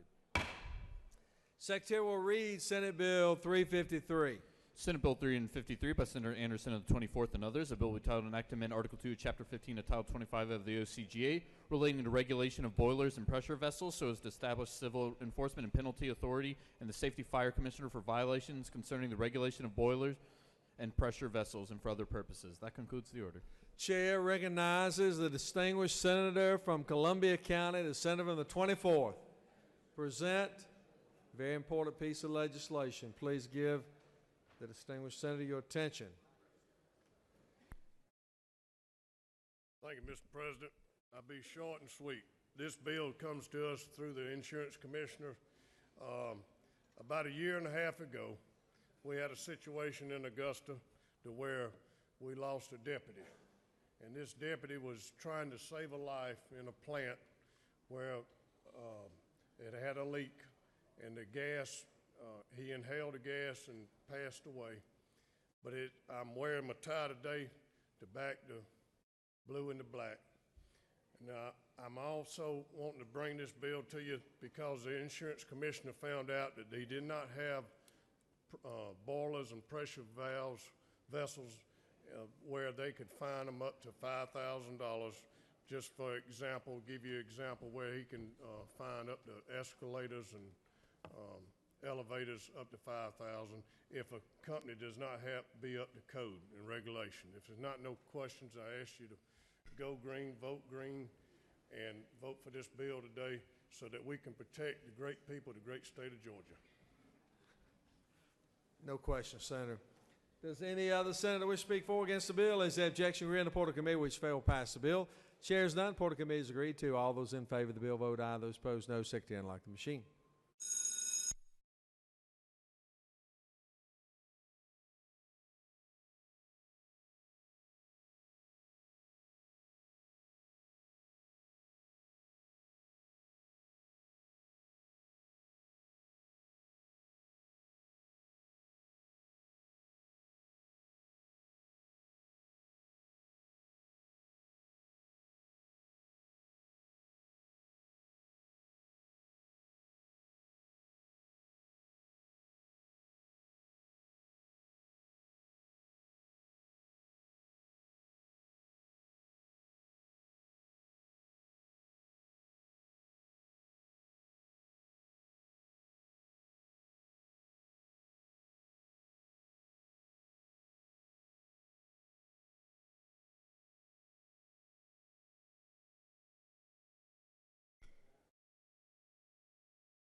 On the passage of the bill, the yeas are 53 and the nays are 0. And this bill, item C, requires constitutional majority, is therefore adopted. Secretary will read Senate Bill 370. Senate Bill 370 by Senator Wilkinson of the 50th and others. A bill titled an act to amend Article 7, Chapter 4, Title 49 of the OCGA relating to medical assistance generally so as to provide that the Commissioner of Human Services waives the first $25,000 of any estate to provide for the submission of an amendment to the state plan and for other purposes. Mr. President, the Senate Committee on Health and Human Services offers the following substitute to Senate Bill 370. A bill will be titled an act to amend Article 7, Chapter 4, Title 49 of the OCGA relating to medical assistance generally so as to provide that the Commissioner of Community Health waives the first $25,000 of any estate to provide for the submission of an amendment to the state plan and for other purposes. That concludes the order. Chair recognizes Senator from the 50th to present the bill.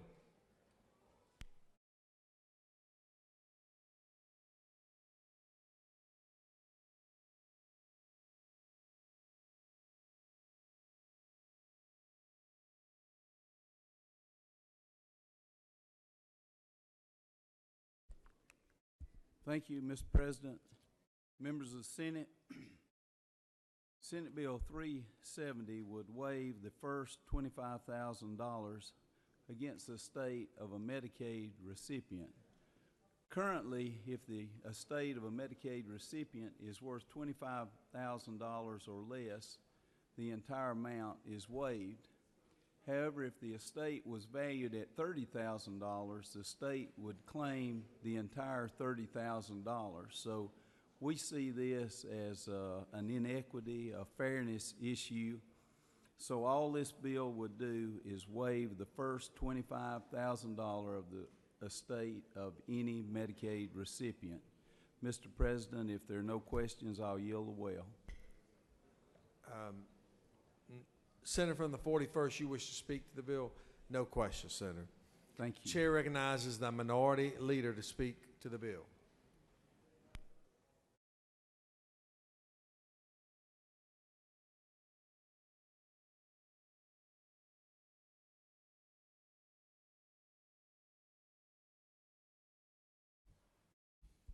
Mr. President, members of the Senate, first of all, I want to point out that I was going to do a Medicaid expansion amendment on this bill, but since it's the author's birthday today, we'll bring that up on a bill later this session. I think there might need to be some ethics look into that the rules chair put his bill up on his birthday. Mr. President, needs to be looked into. Listen, this is an important issue and helps bring equity to people who are suffering. But I want to bring a couple points to you. One is that people who, a lot of these cases are nursing home cases, and I just want to remind you what you need to be financially to qualify for nursing home coverage under Medicaid. You have to have only $2,000 left of cash. In other words, you can have there is a $10,000 burial allotment that you can keep. But other than that, you only can have $2,000 of cash or stocks or liquid assets. So what we're talking about is primarily homes, sometimes boats, sometimes farms, that a lien will be placed against to recover. So the fact that they do not recover for a $22,000 estate, but do recover for $30,000, I think is somewhat unequitable. Now, our action, the way the author's cleverly written his bill, is that we apply to CMS for approval. So the federal government will have to approve this action. So that'll be a safeguard, that'll be reviewed. So we can all be confident that if it's approved, hopefully it won't have too much of a negative impact. One thing that will help, I think, in its approval is that the senator from the 4th and the senator from the 45th will make sure that they don't allow any unintended consequences from us passing this bill. The author states that it will cost about $600,000. And I've talked to the department. They think that number is right. Intuitively, I think it would be more than that, because $25,000, if you recover 100 people over that amount, you've recovered 100 times $25,000, it's significantly more than $600,000, but possibly it's correct. I would like that to be looked at, and I'm sure the author will look at that as it goes through. But whatever we feel, and that money would go directly back into the Medicaid recovery. So that money would go back into Medicaid, not be allocated by us in the next General Assembly. So I would like the senator from the 4th, the 45th, and of course our president, as this bill moves forward, if we see that we're keeping some money out of being recovered back to Medicaid, that money is put in the budget so that we don't allow some individual who has less than $2,000 from not being treated like these other people who were able to have nursing home care. Now, certainly not all these cases are nursing home, but many of them are. So the reason I'm down here is to support the bill. I think it's a good bill that brings equity, but to remind the members of this body that sometimes what we do have unintended consequences, and we want to make sure that if this bill moves forward, if it were to pass, that we need to make sure that we put that money back into Medicaid so we don't have some unintended suffering by us trying to bring equity system. Mr. President, I'll yield the well. Thank you, Senator. Question on the adoption of the committee substitute. Is the objection? With that objection, committee substitute is adopted. Does any other senator wish to speak for or against the bill? Is the objection agreed in the report of committee which fail pass the bill? The chair is none. The report of committee is agreed to. Shall the main question be now put? Of the objections, chair is none. Main question is ordered. Shall this bill now pass? Questions on the pass of the bill. All those in favor of the bill will vote aye. Those opposed, no. Secretary will unlock the machine.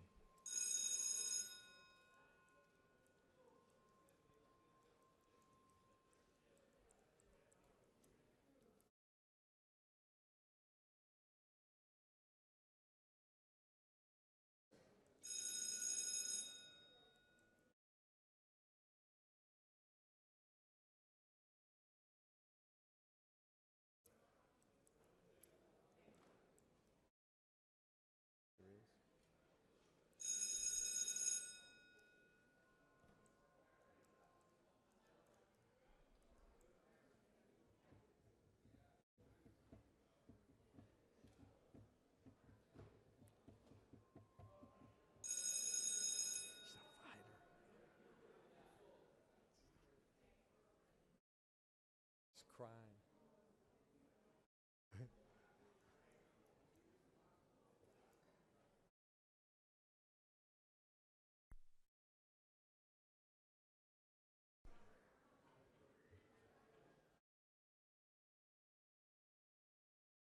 On the passage of the bill, the yeas are 52, and the nays are 0. And this bill having received requisite constitutional majority on the author's birthday, is therefore passed. Chair now recognizes the distinguished majority leader. Thank you, Mr. President. I move the Senate stand adjourned until 10 o'clock a.m. on Tuesday, February 13th. 10 a.m. Read the announcements. Rules will meet upon adjournment in 450 of the Capitol. Public Safety will meet at 1 p.m. in Mez 1. Transportation will meet at 2 p.m. in 310 of the CLOB. Finance has been canceled. Education and Youth will meet at 3 p.m. in 450 of the Capitol. Judiciary Subcommittee A will meet at 4 p.m. in 307 of the CLOB. That concludes the order. Chair recognizes Senator from the 35th for an announcement. Please give Senator your attention. Thank you very much, Mr. President and Senators. Today is Keep Georgia Beautiful Day. They are here today, and you know they encourage us to recycle, reduce, reuse. They work with our neighborhoods in having cleanup days and scheduling them. They work with our Girl Scouts and Boy Scouts and doing the same thing. Well, also today, between 1 and 4, they're in room 122, and they will have free PSAs for any senator who wants to come down and make a PSA, and they will have scripts if you don't want to do your own, and you can do a up to 2 to 3 minute PSA free, and it will go to your community. So it's 159 organizations of Keep Georgia Beautiful. I was the president of Keep South Fulton Beautiful for 10 years. We worked very hard. So please, everyone, go and greet the people who work to keep your area nice. Thank you. I yield the will. Thank you, Senator. Chair recognizes the distinguished Appropriations Committee Chairman for an announcement. Thank you, Mr. President. Ladies and gentlemen of the Senate, if you're a member of the Appropriations Committee, we will be meeting in the morning at 8 o'clock in 341 to pass out the amended budget. 8 o'clock in the morning. Please be present and help us get a quorum real fast. We're also going to move one bill out, or consider one bill, so we've got a lot to do in the morning. Please be there at 8 o'clock. Thank you very much, Mr. President. Please, members of the Appropriations Committee, be in attendance. Need to get the budget done. Unlike Washington, D.C., we balance our budget. Any other announcements? The majority leader has moved the Senate stand adjourned until 10 a.m. tomorrow morning. All those in favor will say aye. All those opposed, no. The ayes clearly have it. We stand adjourned.